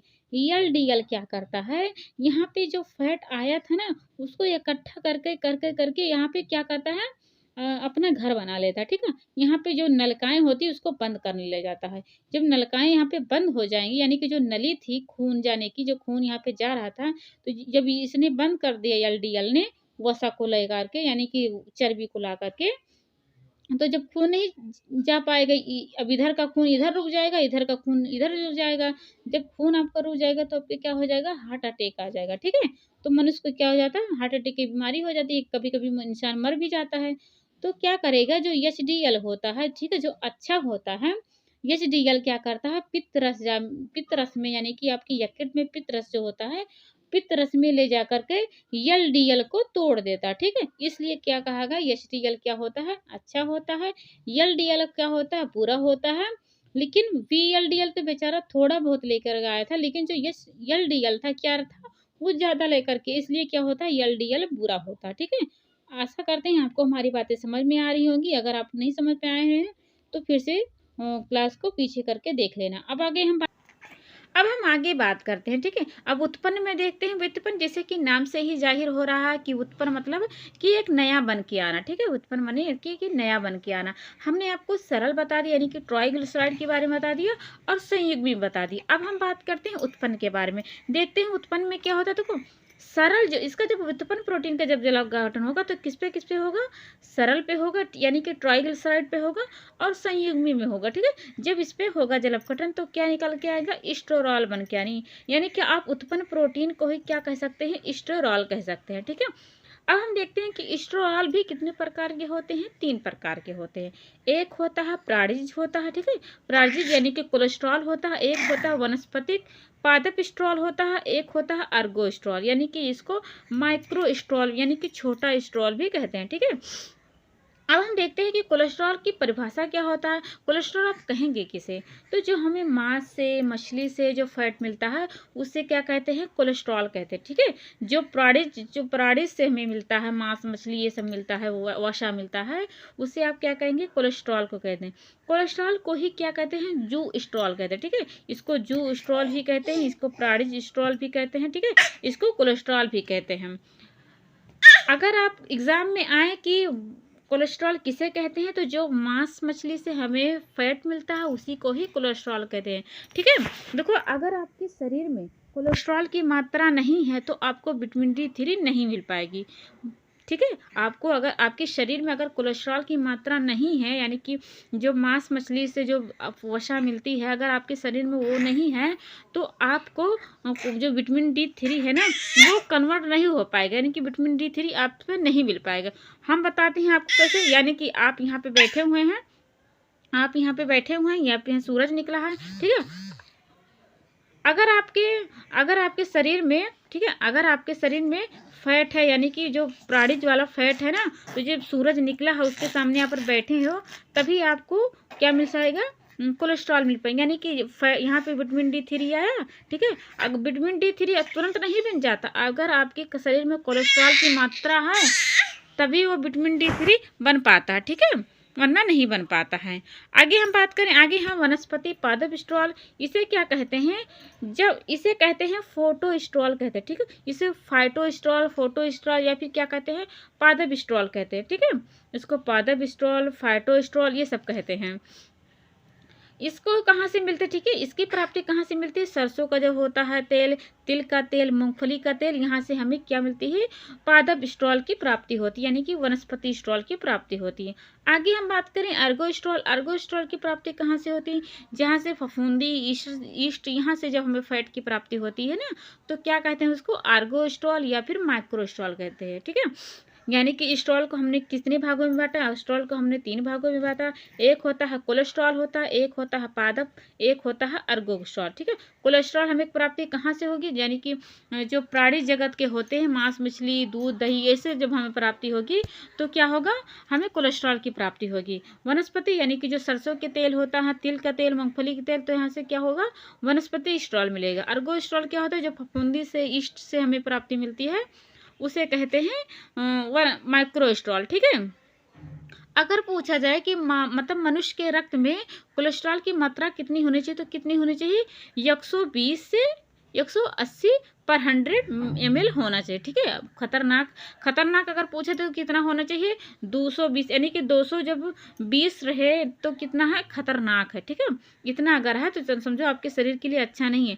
लेकिन अगर 120 से 180 mg है ना, तो कोलेस्ट्रॉल की मात्रा सही है। ठीक है, आगे हम बात करते हैं, आपको आगे बताते हैं कि क्या क्या है। बात करते हैं फैटी एसिड कितने प्रकार के होते हैं। फैटी एसिड होते हैं 2 प्रकार के, ठीक है। एक होता है संतृप्त वसा, यानी कि एक होता है सैचुरेटेड फैटी एसिड, एक होता है अनसैचुरेटेड फैटी एसिड यानी कि असंतृप्त वसा, ठीक है। तो हम नीचे देखते हैं क्या क्या होता है। देखो हमारा पहला है, हमने असंतृप्त, एक होता है संतृप्त वसा, एक होता है असंतृप्त वसा, ठीक है। तो यहाँ पे हमने लिख रखा है सैचुरेटेड फैटी एसिड के जो, देखो फैटी एसिड जो होते हैं 2 प्रकार के होते हैं, ठीक है। फैटी एसिड जो होते हैं 2 प्रकार के होते हैं, एक होता है संतृप्त वसा, एक होता है असंतृप्त वसा, ठीक है। एक होता है संतृप्त वसा, एक यहाँ पे हम लिख रखा है, एक नीचे लिखा हुआ है, एक होता है संतृप्त वसा, एक होता है असंतृप्त वसा, ठीक है। असंतृप्त असंतृप्त वसा, ठीक है। इंग्लिश में इसे संतृप्त वसा को कहते हैं सैचुरेटेड फैटी एसिड, असंतृप्त वसा को कहते हैं अनसैचुरेटेड फैटी एसिड, ठीक है। अब एक एक को अगर हम समझते हैं कि क्या क्या इसकी विशेषताएं हैं। देखो अब यहाँ पे समझते हैं कि संतृप्त वसा और असंतृप्त वसा कहते किसे हैं, ठीक है। तो पहले की बात करते हैं, यानी कि संतृप्त वसा की बात करते हैं। संतृप्त वसा वैसे कहेंगे ये क्या होता है जिसमें जमने का गुण होता है, ठीक है। जो जम जाता है उसे क्या कहते हैं, संतृप्त वसा कहते हैं, ठीक है। जो वातावरण से प्रभावित हो, यानी कि मतलब कि आप बाहर ले जा करके रख दो, जिसमें जैसे फैट वट जो जमने के जिसमें गुण होता है, ठीक है। जिसमें जमने का गुण होता है, हमने पीछे बताया है आपको, जो वसा वाला होता है 20 डिग्री सेल्सियस में क्या होता है, जमने लग जाता है, तो वो क्या आ जाता है, संतृप्त वसा में आ जाता है। संतृप्त वसा होता है जो हमारे मतलब स्वास्थ्य के लिए अच्छा नहीं होता, ठीक है। इसमें ये क्या होता है, ये जमने वाला होता है, तो हम जब शरीर हम खाएंगे तो क्या होगा, हमारे शरीर में जमने लग जाएगा, तो जब जमने लग जाएगा तो क्या होगा, हानिकारक पैदा करेगा, ठीक है। तो यहाँ पे हम देख लेते हैं कौन कौन से होते हैं जो जमने वाले होते हैं। तो पहला क्या है, मक्खन। मक्खन क्या होता है, मक्खन से भी जमता है। ताड़ का तेल होता है, गोले का तेल होता है, जायफल का, ये सब क्या होता है, मूंगफली, चर्बी, ये क्या होते हैं, संतृप्त वसा होते हैं, ठीक है। संतृप्त वसा पूछा जाए कि कौन कौन होते हैं, तो कौन कौन होते हैं, जो होता है मक्खन होता है, ताड़ का तेल होता है, गोले का तेल, जायफल, मक्खन, और जंतु से जो प्राप्त होता है, वनस्पति से भी जो प्राप्त होता है, ठीक है। ये सब क्या होते हैं, जमने वाले होते हैं, ठीक है। जमने का गुण होता है, ये क्या होते हैं, सैचुरेटेड फैटी एसिड होते हैं। अब इसके हम थोड़ा नाम के बारे में यहाँ जो हमने लिख रखा है इसको समझते हैं। ये क्या क्या होता है, पहले नंबर पे है ब्यूटेरिक एसिड। ये क्या होता है, ब्यूटेरिक एसिड किसमें पाया जाता है, मक्खन में पाया जाता है, ठीक है। मक्खन में क्या पाया जाता है, मक्खन में पाया जाता है ब्यूटेरिक एसिड, ठीक है। अब मक्खन की महक क्यों आती है, किसके कारण आती है, केप्रोइक एसिड के कारण आती है, ठीक है। केप्रोइक एसिड के कारण मक्खन की महक आती है, ठीक है। अगर पूछा जाए कि मक्खन की महक किसके कारण होती है, तो कैप्रोइक एसिड के कारण होती है, ठीक है। आगे हम बात करें, आप आगे क्या, आगे यहाँ पे क्या है, आगे हमारा है दूसरा नंबर पे है, जो नहीं दूसरा नहीं तीसरा नंबर पे है। तीसरा नंबर पे हमने लिख रखा है केप्रिक एसिड, ठीक है। यहाँ पे कैप्रोइक है और तीसरे नंबर पे केप्रिक सिर्फ है। केप्रिक एसिड क्या होता है, केप्रिक एसिड ताड़ के तेल में पाया जाता है, ठीक है। आगे हमारा क्या है, आगे हमारा है लॉरिक एसिड, ठीक है। आगे हमारा है लोरिक एसिड। लॉरिक एसिड किसमें होता है, गोले वाले तेल में, ठीक है। गोले का जो यानी कि नारियल के जो होता है, नारियल के तेल में गोले किसे कहते हैं, नारियल को कहते हैं, तो गोले का तेल किसमें पाया जाता है, लोरिक एसिड में, ठीक है। आगे हमारा है क्या है, मोरिएस्टिक एसिड, यानी कि इसमें पाया जाता है, इसमें जायफल, मक्खन में पाया जाता है, मोरिएस्टिक एसिड पाया जाता है। फिर अगला क्या है, जंतु जो वनस्पति में पाया जाता है, पॉल्मिटिक एसिड पाया जाता है, ठीक है। अगला हमारा है स्टेरिक एसिड, यानी कि जो जंतु वनस्पति में जो चर्बी पाया जाता है, तेल वसा पाया जाता है, उसमें क्या होता है, स्टेरिक एसिड पाया जाता है, ठीक है। फिर अगला जो आखिरी पॉइंट है, आर्केडिक, ठीक है। मूंगफली चर्बी में पाया जाता है आर्केडिक, ठीक है। आगे हम चलते हैं, आगे हमारा क्या है, आगे हमारा है असंतृप्त वसा, ठीक है। हमने संतृप्त वसा पढ़ रखा है, जो जमने का जिसमें गुण होता है, जो वातावरण में प्रभावित होता है, ठीक है। जिससे जिसमें ब्यूटेरिक बताया हमने, कैप्रिक बताया, लॉरिक बताया, ठीक है, स्टेरिक बताया, ऑर्केडिक बताया, ये सब क्या होता है, संतृप्त वसा होता है, ठीक है। अगर पूछा जाए कि ताड़ का तेल, गोले का तेल, ये सब क्या होता है, तो सैचुरेटेड फैटी एसिड होता है, ठीक है, या फिर संतृप्त वसा होता है। अब हम आगे बात करते हैं जो असंतृप्त वसा होते हैं, यानी कि अनसैचुरेटेड फैटी एसिड होते हैं। ये क्या क्या होते हैं, ठीक है, इसकी विशेषताओं के बारे में पढ़ते हैं। तो पहले यहाँ पे हम देख लेते हैं असंतृप्त वसा किसे कहते हैं। इसमें क्या होता है, इसमें जमने का गुण नहीं होता, ठीक है। जो जमने की, जो हम नारियल उसका क्या कहते हैं, रिफाइंड तेल होता है, सरसों का तेल होता है, ये सब क्या होता है, ये सब होता है अनसैचुरेटेड फैटी एसिड, या फिर इसे कहे असंतृप्त वसा होता है, ठीक है। इसमें क्या होता है, इसमें जमने का गुण नहीं होता, ठीक है, ये नहीं जमता है 20 डिग्री सेल्सियस पे। फिर अगला क्या है, हृदय के रोगी को देने के लायक होता है, ठीक है। आगे हमने आपको पीछे ही बता रखा कि VLDL, LDL, HDL ये सब क्या काम करता है, ठीक है। ये वसा वसा को एकत्रित करने लगता है ना, तो तभी तो हृदय को, मतलब कि आपके नसों में फैट आ जाता है, ठीक है। फैट आ जाता है, आपको हार्ट अटैक आ जाता है। तो इसलिए किसका, कौन सा देना चाहिए वसा का रूप आपको, मतलब असंतृप्त वसा देना चाहिए, ठीक है। हार्ट अटैक वाले बीमारी को क्या देना चाहिए, असंतृप्त वसा देना चाहिए। फिर अगला क्या, असंक्रमित बीमारी में दिया जाना चाहिए, ठीक है। असंक्रमित बीमारी किसे कहते हैं, जो मधुमेह वाला होता है, हार्ट अटैक होता है, ठीक है। ये सब क्या होते हैं, मतलब ये किसी में थोड़ी ट्रांसफर, यानी कि आप हमको अगर शुगर हुआ है या फिर हमको हार्ट अटैक हुआ है, हमको कुछ भी हुआ है, ये जो असंतृप्त वसा, वो जो असंक्रमित बीमारी होती है, किसी और को थोड़ी ना हो सकती, तो उसी को असंक्रमित, यानी कि जो आपके अंदर बीमारी हो किसी और को ना हो, तो उसे क्या कहते हैं, असंक्रमित रोग कहते हैं, ठीक है। तो इस बीमारी को क्या देना चाहिए, अनसैचुरेटेड फैटी, यानी कि जो मधुमेह रोगी होते हैं, हृदय वाले रोगी होते हैं, दिया जाना चाहिए, ठीक है। आगे बात करते हैं जो अनसैचुरेटेड फैटी एसिड के जो प्रकार है, यानी कि जो मोफा फूफा ये होते हैं, ये क्या होते हैं, इसको पढ़ते हैं। ये बहुत सारे एग्जाम में यहाँ से आ चुका है, तो इसको हम देखते हैं कि मोफा और फूफा कहते किसे हैं, ठीक है। असंतृप्त वसा ये दो प्रकार के होते हैं, एक होता है मोफा के रूप में, एक होता है फूफा के रूप में, ठीक है, फूफा के रूप में। तो मोफा और फूफा ये क्या होता है, ये शॉर्ट फॉर्म है, ठीक है। मोफा का फुल फॉर्म क्या होता है, मोनो, यम यम से मोनो होता है, ठीक है। यम से मोनो होता है, यू से क्या होता है, अन होता है, यफ ए से क्या होता है, फैटी एसिड होता है, ठीक है। यानी कि मोनो अनसैचुरेटेड फैटी एसिड, ठीक है। अगला क्या है, फूफा है, ठीक है। फूफा, फूफा का जो होता है फुल फॉर्म क्या होता है, पी से क्या होता है, पॉली होता है, यू से क्या होता है, अनसैचुरेटेड, और उसके बाद में एफ ए से क्या होता है, फैटी एसिड होता है, ठीक है। मूफा यानी कि इसको हिंदी में क्या कहते हैं, यानी कि मोनो अनसैचुरेटेड फैटी एसिड को हिंदी में क्या कहते हैं, एक संतृप्त वसीय अम्ल, ठीक है। मोनो मतलब क्या होता है कि एक अणु हो, तो उसे क्या कहते हैं, हमने कार्बोहाइड्रेट चैप्टर में बताया था कि मोनो यानी कि मोनोसेकेराइड में क्या था, एक अणु था, तो उसे क्या कहते थे, मोनो कहते थे। इसमें भी एक होगा, यानी कि एक असंतृप्त वसा, तो उसे क्या कहते हैं, मोनो अनसैचुरेटेड फैटी एसिड। उसके बाद पॉली पॉली जो अनसैचुरेटेड एसिड है, उसको हिंदी में क्या कहते हैं, बहु असंतृप्त वसीय अम्ल, ठीक है। अब हम आगे यहाँ पे बात करते हैं कि जो मोफा में कितने प्रकार के आते हैं। तो मोफा में जो 3 प्रकार के हैं, एक है पॉमिटोलिक एसिड, एक है ओलिक एसिड, एक है एरोसिक एसिड, ठीक है। पॉमिलिक हो जो है, अगला जो पहला नंबर है पॉमिटोलिक है, उसमें क्या होता है, सुअर की जो तेल होती है, जैतून का जो तेल होता है, मछली के तेल में क्या पाया जाता है, पॉमिटोलिक एसिड पाया जाता है, ठीक है। जो क्या होता है, जिसमें क्या होता है, मोफा या मोफा कहते हैं, या फिर मोनो अनसैचुरेटेड फैटी एसिड कहते हैं, ठीक है। अगला हमारा क्या है, ओलिक एसिड, जैतून राई जो होता है, इसमें क्या पाया जाता है, ओलिक एसिड पाया जाता है, ठीक है।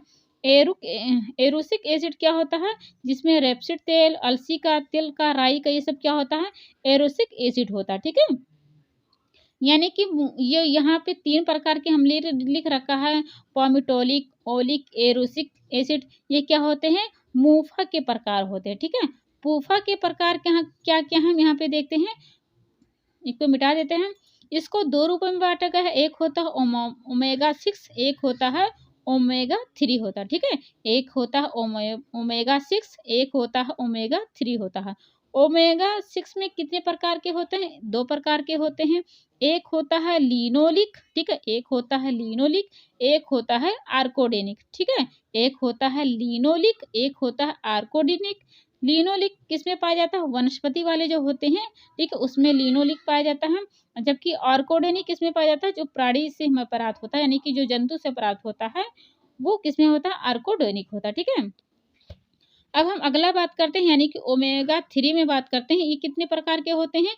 ये 3 प्रकार के होते हैं। ये होते हैं इसमें लिनोलिक आते हैं, इसमें आते हैं इको इकोसापोनेट टायनिक होता है, ठीक है? इकोसापोनेट एक टायनिक होता है, एक होता है डोको सक्सिनोइक, ठीक है? सक्सिनोइक होता है। इसमें क्या-क्या देखने को मिलता है? इसमें पहले नंबर पे क्या आता है? लिनोलेनिक में क्या आता है? सोयाबीन, अलसी वाला आता है, अलसी का तेल आता है।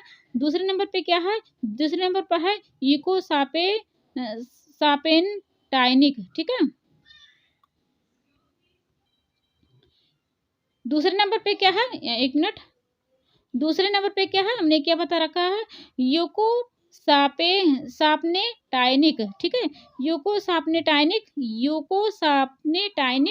यूकोसापनेटाइनिक में क्या होता है? मछली का तेल, ठीक है? ये सब पाया जाता है।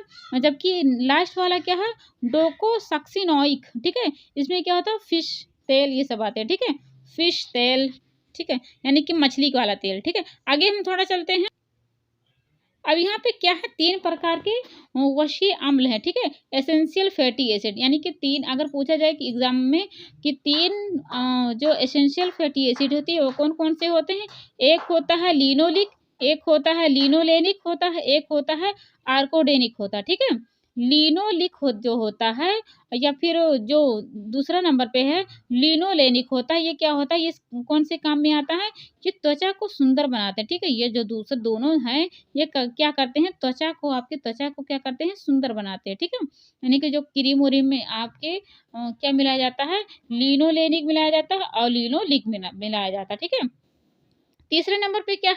आर्कोडोनिक। ये क्या होता है? ये बच्चों के दी जाने वाली वसा होती है, ठीक है? यानी कि पूछा जाए आपसे कि जो आवश्यक वसीय अम्ल कौन से होते हैं, तो 3 प्रकार के होते हैं। एक होता है लिनोलेनिक होता है, एक होता है लिनोलेनिक होता है, एक होता है आर्कोडेनिक होता है, ठीक है? ये दोनों जो हैं, ये दोनों त्वचा को सुंदर बनाते हैं, जबकि तीसरा वाला है यानी कि आर्कोडोनिक है जो, वो बच्चों को दी जाने वाली वसीय है, ठीक है? आगे हम बात करते हैं वसा के कार्य पढ़ते हैं। वसा के कार्य में क्या पहला नंबर पे क्या है? मस्तिष्क के ऊतकों में तथा स्पर्म में लगभग 75 प्रतिशत लिपिड पाए जाते हैं। यानी कि आपके जो मशक के ऊतक होते हैं और जो स्पर्म में मतलब स्पर्म में भी फैट की मात्रा पाया जाता है, ठीक है? तो स्पर्म में और मस्तिष्क में ऊतक में कितना मतलब प्रतिशत पाया जाता है लिपिड? 75%, ठीक है? अगला क्या है? ऊर्जा का जो संग्रह करना, ठीक है? ऊर्जा का संग्रह कौन करता है? यही वसा करता है, ठीक है? ऊर्जा को संग्रह जो करता है, क्या करता है? शरीर का तापमान को नियंत्रित कौन करता है? ये वसा करता है, ठीक है? ऊर्जा का संग्रह करता है और शरीर के तापमान को भी नियंत्रित करता है, ठीक है? आगे हम चलते हैं, आगे क्या है? विटामिन के अवशोषण, ठीक है? विटामिन का अवशोषण कौन करता है? वसा करता है, ठीक है? हमने आपको बताया है कि देखो विटामिन का जो अवशोषण होता है, हम यहाँ पे आपको बता दें थोड़ा। देखो विटामिन जब हम ग्रहण करते हैं तो 2 रूपों में करते हैं, ठीक है? एक होता है वसा में घुलनशील विटामिन होते हैं और एक होता है जल में घुलने वाला विटामिन, ठीक है?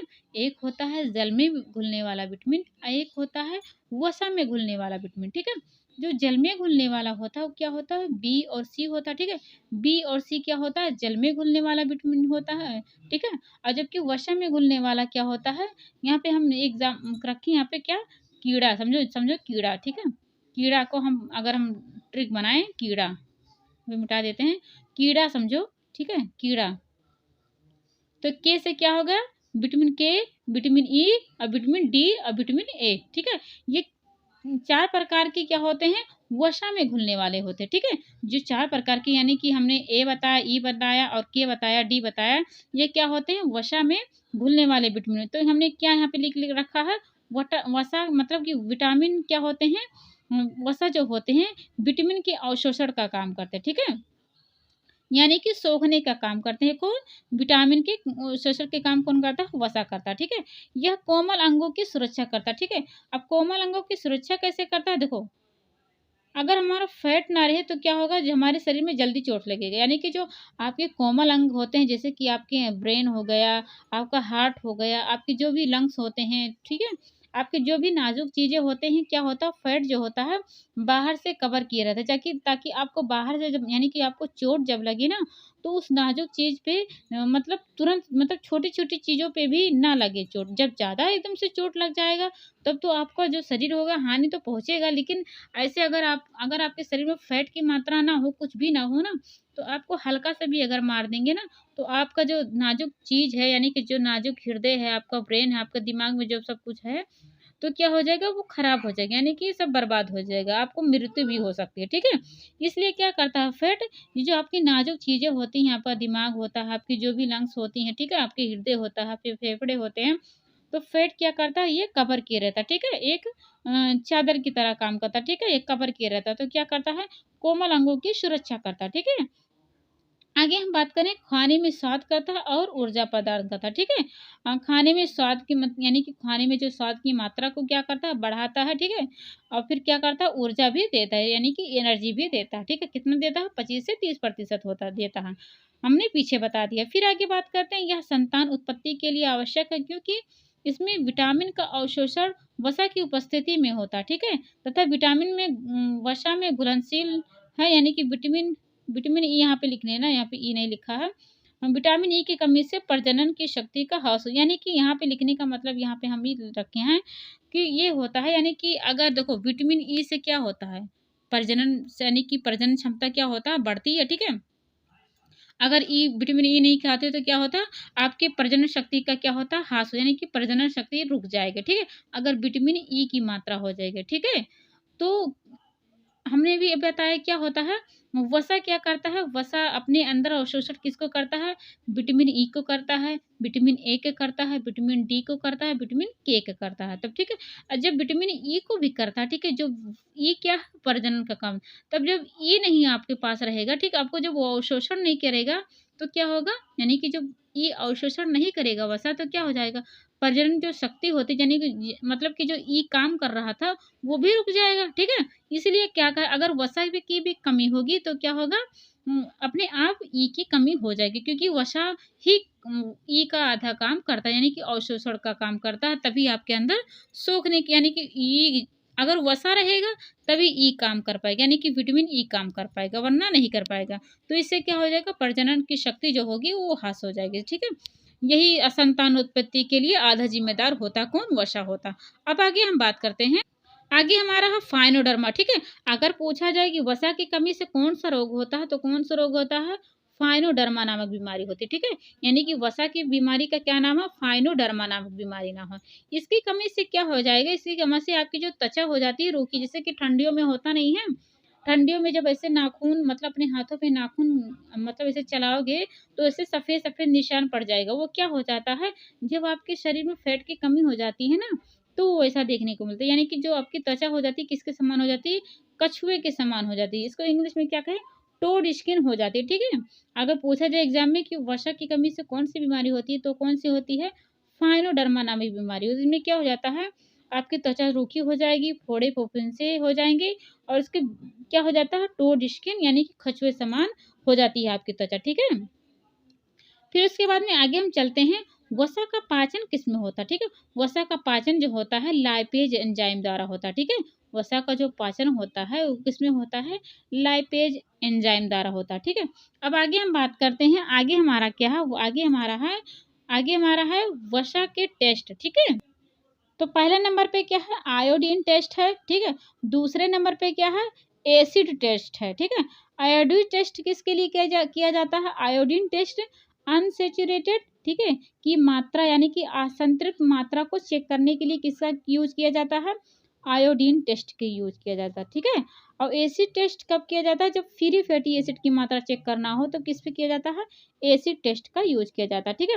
वसा के टेस्ट में हमने कितने बताए, हमने 2 बताए, एक बताया आयोडीन टेस्ट, एक बताया हमने एसिड टेस्ट बताया, ठीक है। आयोडीन टेस्ट कब करते हैं, आयोडीन टेस्ट हम अनसेचुरेटेड, ठीक है, की मात्रा चेक करने के लिए, या फिर कहें असंतृप्त वसा को चेक करने के लिए हम इसका प्रयोग करते हैं, आयोडीन टेस्ट का प्रयोग करते हैं। एसिड टेस्ट का प्रयोग कब करते हैं, जब फ्री फैटी एसिड की मात्रा को चेक करना है, तब किसका करते हैं, एसिड का मतलब टेस्ट का प्रयोग करते हैं, ठीक है। अब हम आगे थोड़ा चलते हैं, आगे हम देख करते हैं वसा के महत्वपूर्ण जो बिंदु होते हैं उसको पढ़ते हैं। तो पहले नंबर पे हमने क्या लिख रखा है, पहले नंबर पे हम लिख रखा है रेसिडिटी, ठीक है। रेसिडिटी किसे कहते हैं? रेसिडिटी उसे कहते हैं, ठीक है? रेसिडिटी के एक और नाम है जिसे कहते हैं विकृत गंधिका, ठीक है? एक नाम लिख लेना और यकृत नहीं विकृत गंधिता, ठीक है? अब इसका हम समझते हैं कि रेसिडिटी कहते किसे हैं? जब आप तेल को गरम करते हो, ठीक है? जब आपने तेल को बहुत ज़्यादा गरम कर लेते हैं, तो जो हानिकारक तत्व निकलता है ना, ठीक है? बहुत ज़्यादा गरम करते हैं तो धुआँ जो निकलता है वही क्या कहलाता है? रेसिडिटी कहलाता है, ठीक है? यानी कि तेल को बहुत अधिक गरम करने से हानिकारक जो तत्व होता है, वही क्या कहलाता है? रेसिडिटी कहलाता है, ठीक है? आगे हम बात करें एक्रिक, ठीक है? एक्रिलिक है, एक्रिलिक क्या होता है? जब जो रेसिडिटी से उत्पन्न होता है, जो जलन पैदा होती है गले में, वही कहलाता है एक्रिलिक। यानी कि जो दोनों है ना, ये एक ही का रोल करते हैं, ठीक है? यानी कि रेसिडी यानी कि आपने कोई तेल गरम करा, ठीक है? आपने जो कोई तेल गरम करा, यहाँ पे तेल रखा हुआ है, ये खूब गरम होगा, यहाँ से धुआँ जब निकलने लगा तो वो क्या कहलाया? रेसिडिटी कहलाया, ठीक है? और जब ये धुआँ निकलने लगा तो आपके गले में जो खाँसी आती है, यानी कि जो खराश महसूस होती है, जो जलन महसूस होती है, वो क्या कहलाती है? एक्रिलिक कहलाती है, ठीक है? आशा करते हैं आपको हमारी बातें समझ में आ रही हैं। यानी कि जब आपने तेल रखा, तेल जब गर्म हुआ, तेल लाल हुआ, ठीक है? उसके बाद जब धुआँ निकलने लगा तो वो क्या कहलाया? रेसिडिटी कहलाया। लेकिन वही जब धुआँ जब आपके गले में आकर के जलन पैदा करने लगा, ठीक है? जलन पैदा करने लगे या फिर जब आप खाँसने लगते हो, आपके गले में वो जब होने लगता है, तो वो क्या कहलाता है? एक्रिलिक कहलाता है, ठीक है? आगे हम बात करें, आगे हमारा क्या है? आगे आगे हमारा है शॉर्टनिंग। ये क्या होता है? शॉर्टनिंग वो होता है जब आप यानी कि जब आप मैदा मैदा लेते हो या फिर वो लेते हो मैदा, उसके बाद में आप जब डालडा को मोयन करते हो, जैसे आपको वो बनाना है, क्या बोलते हैं, समोसा बनाते हो, तो पहले उसको मोयन किया जाता है, ठीक है? भटूरा बनाया बनाया जाता है, तब क्या करते हैं, पहले उसको मोयन किया जाता है, यानी कि पहले मैदा लिया जाता है, फिर उसके बाद में तेल लिया जाता है, तो उसको पहले मिलाया जाता है, ठीक है? तो उसको क्या कहलाता है? शॉर्टनिंग कहलाते हैं, ठीक है? मोयन करना क्या कहलाता है? शॉर्टनिंग कहलाता है। आगे हम बात करें, आगे हमारा क्या है? पायसीकरण, ठीक है? इंग्लिश में इसे क्या कहें? इमल्सिफिकेशन। जब जल और वसा को मिलाकर फेंटा जाता है, ठीक है? जब जल और वसा को मिलाकर फेंटा जाता है, तो वो क्या कहलाया जाता है? इमल्सिफिकेशन कहलाता है या फिर पायसीकरण कहलाता है, ठीक है? जिसे दूध, दही, अंडा को जब फेंटा जाता है, ठीक है? ठीक है? इसमें क्या होता है, जब वसा के कण जल में तैरने लग जाता है, ठीक है? तब पायसीकरण क्रिया कहलाती है, ठीक है? आगे हम बात करें, आगे हमारा क्या 5वें नंबर पे है साबुनीकरण। साबुनीकरण क्या कहते हैं? जब वसा और क्षार को, ठीक है? जब वसा और क्षार को यानी कि वसा को यदि किसी क्षार के साथ क्रिया कराई जाती है, तो यह प्रोसेस क्या कहलाता है? साबुनीकरण कहलाता है, ठीक है? साबुनीकरण क्या कहलाता है? जब वसा और क्षार को यानी कि वसा को यदि किसी क्षार के साथ क्रिया करवाई जाती है, तो यह प्रोसेस क्या कहलाया जाता है? साबुनीकरण कहलाता है, ठीक है? इसी प्रकार शरीर में कभी-कभी असामान्य स्थिति में वसा, ठीक है? उसे वसा जो होता है, जो पित्त रस होता है, ठीक है? पित्त रस से मिलकर जो कि क्षारीय हो जाता है, साबुन का निर्माण करता है, यह मल के साथ बाहर निकल जाता है, ठीक है? जैसे कि साबुनीकरण हमारे शरीर में भी होता है, ठीक है? हमारे शरीर के अंदर भी होता है, जैसे कि हम कोई वसा खा लिए, ठीक है? यानी कि कोई फैटी एसिड खा लिए हैं, तो जब शरीर में कभी-कभी होता है, जब असामान्य स्थिति में वसा जो होता है, ठीक है? पित्त रस से मिलकर के जो क्षारीय हो जाता है, ठीक है? ये खा लिए है, आपको क्षारीय हो जाता है, फिर उसके बाद क्या होता है? साबुन निर्माण करता है। फिर उसके बाद साबुन जब निर्माण कर लेता है, तो क्या करता है? यह मल के साथ बाहर निकाल देता है, ठीक है? यानी कि कुल मिलाकर कहा जाए क्या होता है इसका शाब्दिक अर्थ? वसा और क्षार के साथ जब क्रिया करवाई जाती है, तो क्या कहलाती है? सा साबुनी साबुनीकरण कहलाती है, ठीक है? अब आगे हम बात करते हैं, आगे हमारा क्या है? आगे हमारा क्या है? अगला है हमारा 6वें नंबर पे काइलोमाइक्रोन्स, ठीक है? काइलोमाइक्रोन्स क्या होते हैं? जब फैट के कण हमारे रक्त में पाए जाते हैं, ठीक है? तो उसे क्या कहते हैं? उसे कहते हैं काइलोमाइक्रोन्स, ठीक है? यानी कि देखो कभी-कभी होता नहीं है, किसी मनुष्य के मतलब सुनने में आता है कि कोई आदमी ने इतना साल तक जिया, ठीक है? इतने महीने तक जिया, इतना दिन तक जिया है, बिना खाए, ठीक है? तो वो कैसे जीता है, ठीक है? उसके शरीर में ना पहले तो क्या करता है, आपके जो आपने ग्लूकोज़ खाया था या ठीक है? ग्लूकोज़ जो खाया था, ग्लाइकोजन पिघलने लगता है। फिर उसके बाद में जो आपने खाया है, जो उसको पहले ह्रास होने लगता है। आखिरी पॉइंट पे क्या होता है, जो आपके खून में यानी कि जो आपके रक्त में फैट के जो कण पाए जाते हैं ना, वो घुलता है, ठीक है? तो वही जो फैट के कण आपके खून में है ना, वो क्या कहलाता है? काइलोमाइक्रोन्स कहलाता है, ठीक है? काइलोमाइक्रोन्स वो कहते हैं जब फैट के कण हमारे रक्त में यानी कि हमारे खून में जब फैट के कुछ-कुछ मात्रा में कण पाए जाते हैं तो उसे क्या कहते हैं? काइलोमाइक्रोन्स कहते हैं, ठीक है? तभी कोई-कोई मनुष्य इतना दिन तक के जी लेता है बिना खाए। उसके शरीर में मतलब हर किसी के शरीर में मतलब खून में काइलोमाइक्रोन्स पाया जाता है, ठीक है? काइलोमाइक्रोन्स के कण पाए जाते हैं, तभी इंसान मतलब बिना खाए 2-3 दिन, 4 दिन, 5 दिन, 6 दिन मतलब रह लेता है बिना कुछ खाए, ठीक है? आगे हम बात करें, आगे हमारा 7वें नंबर पे क्या है? हाइड्रोजीनेक्रट, ठीक है? हाइड्रोजीनेक्रट क्या है? हम एक इसको देखते हैं। हाइड्रोनिज हाइड्रोजनीकरण वो होता है जब असंतृप्त वसा को हाइड्रोजन से क्रिया करवाकर संतृप्त वसा में बदलना ही क्या होता है? हाइड्रोजनीकरण कहलाता है, ठीक है? हाइड्रोजनीकरण वो होता है जब असंतृप्त वसा को हाइड्रोजन से क्रिया करवाकर, ठीक है, संतृप्त वसा में बदलना ही क्या कहलाता है? हाइड्रोजनीकरण कहलाता है, ठीक है? जबकि विंटराइजेशन इसके उल्टा है, ठीक है? ये दोनों सेम है लेकिन जो प्रोसेस है उल्टा है। उसमें क्या होता है 8वें नंबर पे यानी कि विंटराइजेशन क्या होता है? जब संतृप्त वसा को असंतृप्त वसा में बदलना ही क्या कहलाता है? विंटराइजेशन कहलाता है, ठीक है? हमने पहले नंबर पे यानी कि 7वें नंबर पे क्या बताया है? 7वें नंबर पे बताया है जब अ, असंतृप्त वसा हो, ठीक है? असंतृप्त वसा कोई हो और उसके साथ हाइड्रोजन की क्रिया करवाकर संतृप्त वसा जब बदलता है तो क्या कहलाता है? हाइड्रोजनीकरण कहलाया जाता है, ठीक है? जबकि 8वें नंबर पे क्या है? 8वें नंबर पे है विंटराइजेशन है। ये क्या होता है? जब संतृप्त वसा को असंतृप्त वसा में बदलना क्या कहा जाता है? विंटराइजेशन कहलाता है, ठीक है? अगला 9वें नंबर पे क्या है? 9वें नंबर पे है प्लास्टिकटी है, ठीक है? प्लास्टिकटी क्या होता है? इसको हम देखते हैं। यहाँ पे पहले मिटा देते हैं। ये होता है जैसे मान लीजिए आपने हलवा बनाया, ठीक है? आपने हलवा बनाया तो पहले हलवा बनाया तो पहले क्या करते हैं थाली में पहले थाली में डालने से पहले क्या होता है आप फेंट लेते हो पहले पूरे थाली में क्या करते हो हल्का-हल्का सा लगा लेते हो। जब ये हल्का-हल्का सा फेंट लगा लेते हो बर्तन पे वही क्या कहलाता है प्लास्टिक टी कहलाता है, ठीक है? प्लास्टिक टी क्या कहलाता है जब आपने मतलब कोई भी मतलब जैसे इसलिए क्यों मतलब थाली में फेंट क्यों लगाते हैं? क्योंकि जो आपने खाद्य पदार्थ बनाया है, वो थाली में चिपके नहीं, इसीलिए तो लगाते हैं। यानी कि आपने कोई थाली लिया, उसपे पहले फैट यानी कि चर्बी या घी कुछ भी आपने हल्का-सा लगाया, तो वही क्या कहलाता है, प्लास्टिक टी कहलाता है, ठीक है? आशा करते हैं आपको हमारी बातें समझ में आ रही होगी। अगला हम पॉइंट पे चलते हैं, अगला हमारा क्या है? अगला हमारा है ईस्टर बॉन्ड। अगला हम पॉइंट पे चलते हैं, अगला क्या है? वसा किससे जुड़े होते हैं? ईस्टर बॉन्ड से जुड़े होते हैं, ठीक है? वसा क्या होते हैं? ईस्टर बॉन्ड से जुड़े होते हैं। वसा क्या होते हैं? ईस्टर बॉन्ड से जुड़े हो, ठीक है? अगर पूछा जाए वसा किससे जुड़े होते हैं, तो किससे जुड़े होते हैं? ईस्टर बॉन्ड से जुड़े होते हैं, ठीक है? हमने आपको क्या-क्या बताया है? रेसिडिटी बताया है, ठीक है? हमने आपको रेसिडिटी बताया है, एक्रिलिक बताया है। रेसिडिटी वो होता है जब आपने मतलब तेल गरम किया, तेल लाल हुआ तो क्या कहलाया? रेसिडिटी कहलाया। एक्रिलिक वो होता है जब उसमें से खराश निकलती नहीं है गले में, इससे खाँसी की तरह आता है, तो वही क्या कहलाता है? एक्रिलिक कहलाता है। शॉर्टनिंग क्या होता है? शॉर्टनिंग जब आपने समोसा बनाने के लिए या भटूरा बनाने के जब आप उसको उसको क्या बोलते हैं? पहले आप मैदे को और डालडे को जब मोयन करते हो तो क्या कहलाता है? शॉर्टनिंग कहलाता है।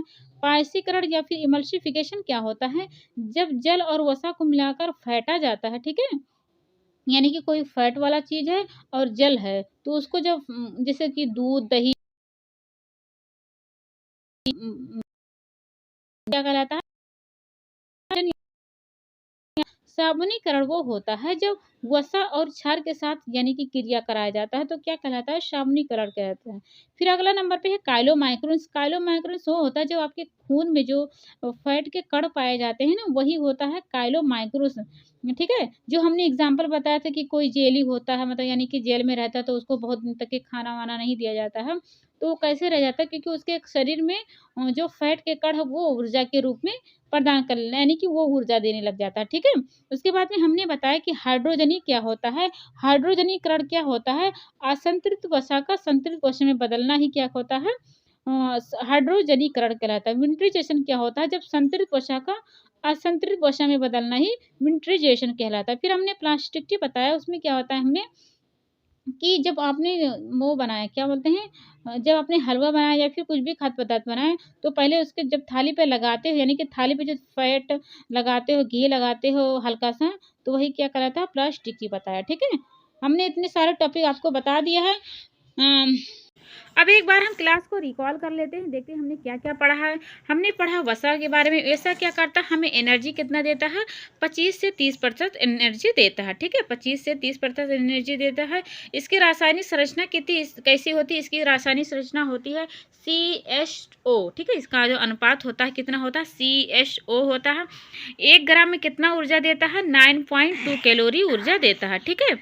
आगे हम बात करें वसा और लिपिड में अंतर क्या होता है। देखो, जब तक हमने कोई वसा युक्त आहार नहीं खाया है ना, तब तक वो वसा है, मगर जब हम उसको खा लेते हैं तो वो किस में कन्वर्ट हो जाता है, यानी कि उस खाने पर चयापचय होती है, यानी कि मेटाबॉलिज्म होता है, तो वो क्या कहलाता है, लिपिड कहलाता है, ठीक है। अब हम आगे बात करते हैं फैट का उपयोग कम क्यों करते हैं, जबकि ये काउंटिंग में ज़्यादा यानी कि 9.2 कैलोरी देता है, तो हम इसे कम क्यों खाते हैं। तो क्यों कम खाते, क्योंकि जो ऑक्सीजन की मात्रा होती है वो कम होती है, ठीक है, इसलिए इसका पाचन देर से होता है, इसलिए हमें कार्बोहाइड्रेट की मात्रा लेनी चाहिए, हमने आपको बता दिया है। अब आगे बात करते हैं कि जो फैट का जल अपघटन किस पे होता है, तो जल अपघटन किस पे होता है, 1 ग्लिसरॉल पे होता है और 3 वसीय अम्ल पे होता है। हमने वसीय अम्ल लिख 3 यहाँ पे लिख लेना, हमने नहीं लिखा। अब आगे देखते हैं 3 वसीय अम्ल कौन से होते हैं, एक होता है पामिटिक एसिड, एक होता है स्टीयरिक एसिड, एक होता है ओलिक एसिड, ठीक है। आगे बात करते हैं फैट का वर्गीकरण। फैट का वर्गीकरण 2 रूप में करते हैं, एक करते हैं प्राप्ति के आधार पर, एक करते हैं रासायनिक के आधार पर। प्राप्ति के आधार पर हम 2 भागों में विभाजित करते हैं, एक होता है वनस्पतिक होता है, एक होता है हमें जंतु से प्राप्त होता है। वनस्पति में हमें कहाँ से प्राप्त होता है, तेल, सरसों से, मूंगफली से, तेल से, नारियल से, काजू से, अखरोट से, बादाम से, यहाँ से हमें वनस्पति से मिलता है। और जो जानवर से मिलता है, जैसे दूध हुआ, अंडा हुआ, मांस हुआ, मक्खन हुआ, तो हमें कहाँ से मिलता है, जंतुओं से हमें फैट की प्राप्ति होती है। अब हम बात करते हैं रासायनिक संरचना के आधार पर। रासायनिक संरचना के आधार पर 3 प्रकार के होते हैं, एक होता है सरल यानी कि ट्राइग्लिसराइड होता है, एक होता है संयुग्मी, एक होता है व्युत्पन्न होता है, ठीक है, एक होता है व्युत्पन्न होता है। जब इस पे जल अपघटन होगा तो किस पे होगा, 1 ग्लिसरॉल पे होगा और 3 फैटी एसिड पे होता। और जब संयुग्मी में जल अपघटन होगा तो किस पे होगा, 1 ग्लिसरॉल पे होगा, 3 फैटी एसिड पे, और प्लस जो कार्बनिक तत्व होते हैं वो मिलकर के आकर यहाँ ज्वाइंट हो जाएंगे। आगे बात करें व्युत्पन्न पे, व्युत्पन्न में क्या होता है, इसके जल अपघटन होगा तो सरल पे होगा, संयुग्मी में होगा और एक स्टोरॉल यहाँ पे आकर काउंटिंग हो जाएगा। अब हम एक को समझते हैं, यानी कि सरल ट्राइग्लिसराइड को समझते हैं। तो सरल ट्राइग्लिसराइड को भी 2 भागों में विभाजित किया गया है, एक होता है तेल वसा होता है, एक मतलब यूजफुल में जो नहीं लाया जाता वो होता है, जैसे कि मोम हो गया। तेल किसे कहेंगे और वसा कहेंगे, जब 20 डिग्री सेल्सियस पर नहीं जमता है तो वो तेल है, अगर 20 डिग्री सेल्सियस पर जम जाता हो तो क्या है, वसा है।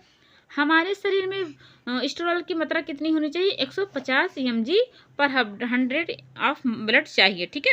आगे हम बात करें, आगे हमारा क्या है, आगे हमारा है संयुग्मी में बताया हमने क्या, संयुग्मी में बताए हैं, ये भी कई प्रकार के होते हैं, एक होता है फस्फोलिपिड होता है, एक होता है ग्लाइकोलिपिड, एक होता है सल्फोलिपिड होता, एक होता है लिपोप्रोटीन होता, ठीक है। पीछे हमने लिख लिखा, यहाँ पे नहीं बता सक रहे हैं, पीछे लिखा हुआ लिपोप्रोटीन होता है।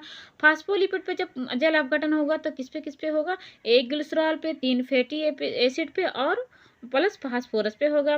जबकि ग्लाइकोलिपिड पे क्या होगा, 1 ग्लिसरॉल होगा, 3 फैटी एसिड होगा और प्लस ग्लाइकोजन या कार्बोहाइड्रेट होगा, ठीक है। आगे हम बात करें क्या, आगे हमारा है सल्फोलिपिड। सल्फोलिपिड में जल अपघटन होगा तो किस पे होगा, 1 ग्लिसरॉल पे, 3 फैटी एसिड पे प्लस सल्फर पे। देखो सल्फोलिपिड यानी कि सल्फर और लिपिड यानी कि वसा आया है। आगे हम बात करते हैं, आगे हम बात करें व्युत्पन्न प्रोटीन। व्युत्पन्न प्रोटीन किससे किससे होगा, व्युत्पन्न प्रोटीन होगा सरल और संयुग्मी में जब जल अपघटन होगा तो किसमें कन्वर्ट होगा, स्टोरॉल में, स्टोरॉल में कन्वर्ट होगा, ठीक है। स्टोरॉल भी 3 प्रकार के होते हैं, एक होता है प्राणिज कोलेस्ट्रॉल होता है, जू स्ट्रॉल होता है, एक होता है वनस्पति यानी कि पादप स्ट्रॉल, एक होता है आर्गोस्ट्रॉल या कि माइक्रोस्ट्रॉल। कोलेस्ट्रॉल की प्राप्ति हमें कहाँ से होगी, जो मांस मछली से चर्बी से हमें प्राप्त होता है वसा, उसे कहते हैं कोलेस्ट्रॉल कहते हैं। वनस्पति से हमें कहाँ कोलेस्ट्रॉल मिलेगी, यानी कि फैट कहाँ से मिलेगी, तो जो सरसों का तेल, तिल का तेल, मूंगफली का तेल, अखरोट का तेल, बादाम का तेल कहाँ से मिलता है, वनस्पति से यानी कि पादप से मिलता है, यानी कि पेड़ पौधों से। अर्गोस्ट्रॉल या कि माइक्रोस्ट्रॉल कहाँ से प्राप्ति होगी, ये मिलता है ईस्ट से, फफूंदी से, यहाँ से मिलता है। आगे हम बात करते हैं, आगे हमने आपको बता रखा है संयुग्मी में ही हमने बताया था एक लिपोप्रोटीन आता है। लिपोप्रोटीन क्या होता है, ये रक्त के प्लाज्मे में पाया जाता है। यही वसा का जो स्थानांतरण होता है यही करता है, VLDL के रूप में करता है, HDL के रूप में यही स्थानांतरण करता है, ठीक है। आगे हम बात करें जो जल अपघटन होता है किस पे होगा, प्रोटीन पे होगा और लिपिड और वसा पे होगा, ठीक है। आगे फिर हम बात करें, आगे हमारा है लिपिड के प्रकार, यानी कि लिपोप्रोटीन के प्रकार। यहाँ पे देखते हैं VLDL है, एक LDL है, एक HLDL है, ठीक है। VLDL का फुल फॉर्म क्या है, वेरी लो डेंसिटी लिपोप्रोटीन, जबकि दूसरे नंबर पे LDL का फुल फॉर्म क्या होता है, लो डेंसिटी लिपोप्रोटीन। HLDL क्या होता है, यह हाई डेंसिटी लिपोप्रोटीन होता है, ठीक है।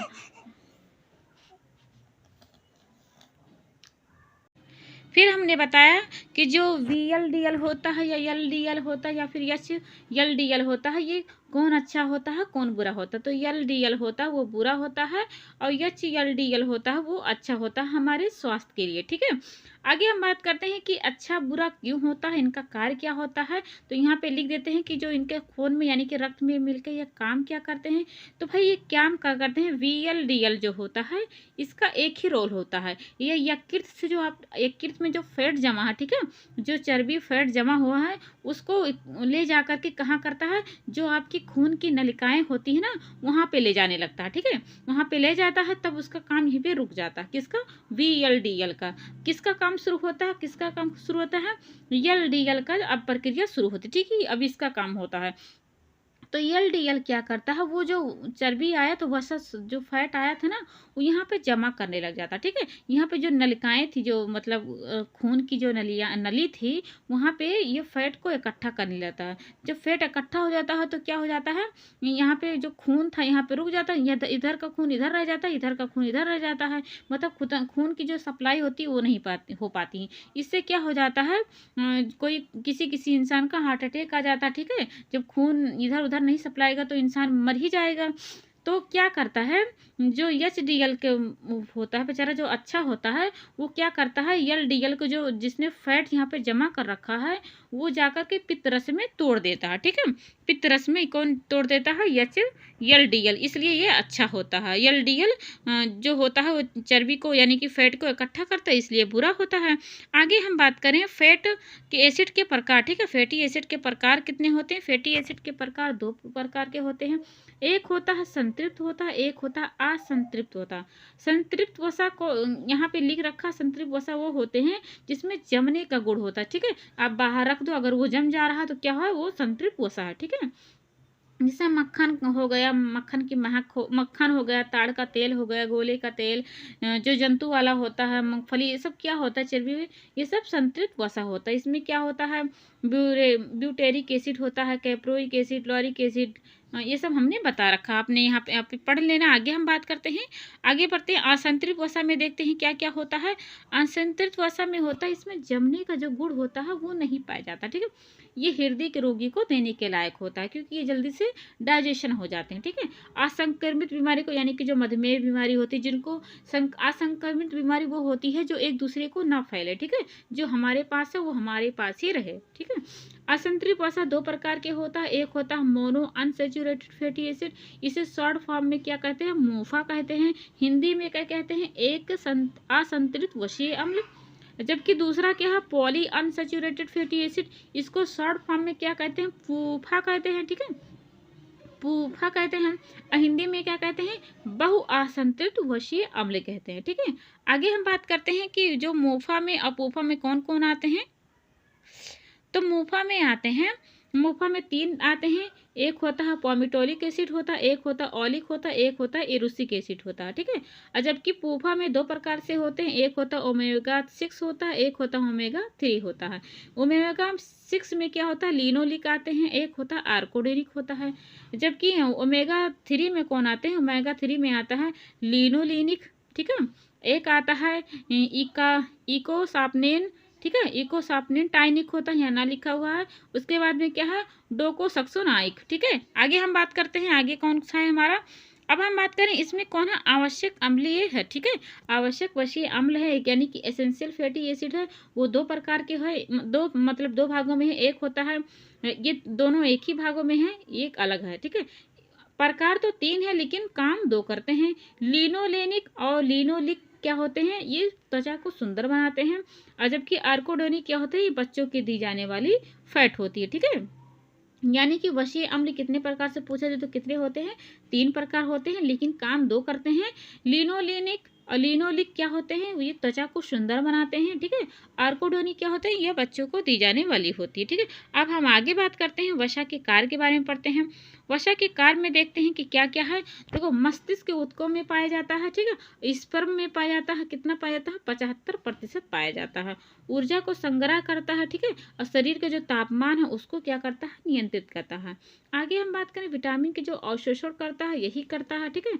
जो विटामिन का शोषण हमने बताया था शॉर्ट फॉर्म में, कीड़ा जो होता है, कीड़ा यानी कि विटामिन के, विटामिन ई, विटामिन ए सब हमने बताया था, ठीक है। कोमल अंगों की यानी कि जो आपका ब्रेन है, आपका हार्ट बीट है, आपका फेफड़ा है, सब वहाँ पे ऊपर से कवर किया रहता, ताकि बाहर की जो चोट लगे आपके अंदर की चीज़ों यानी कि जो नाजुक चीज़ें हैं उस पर हानि ना पहुँचे।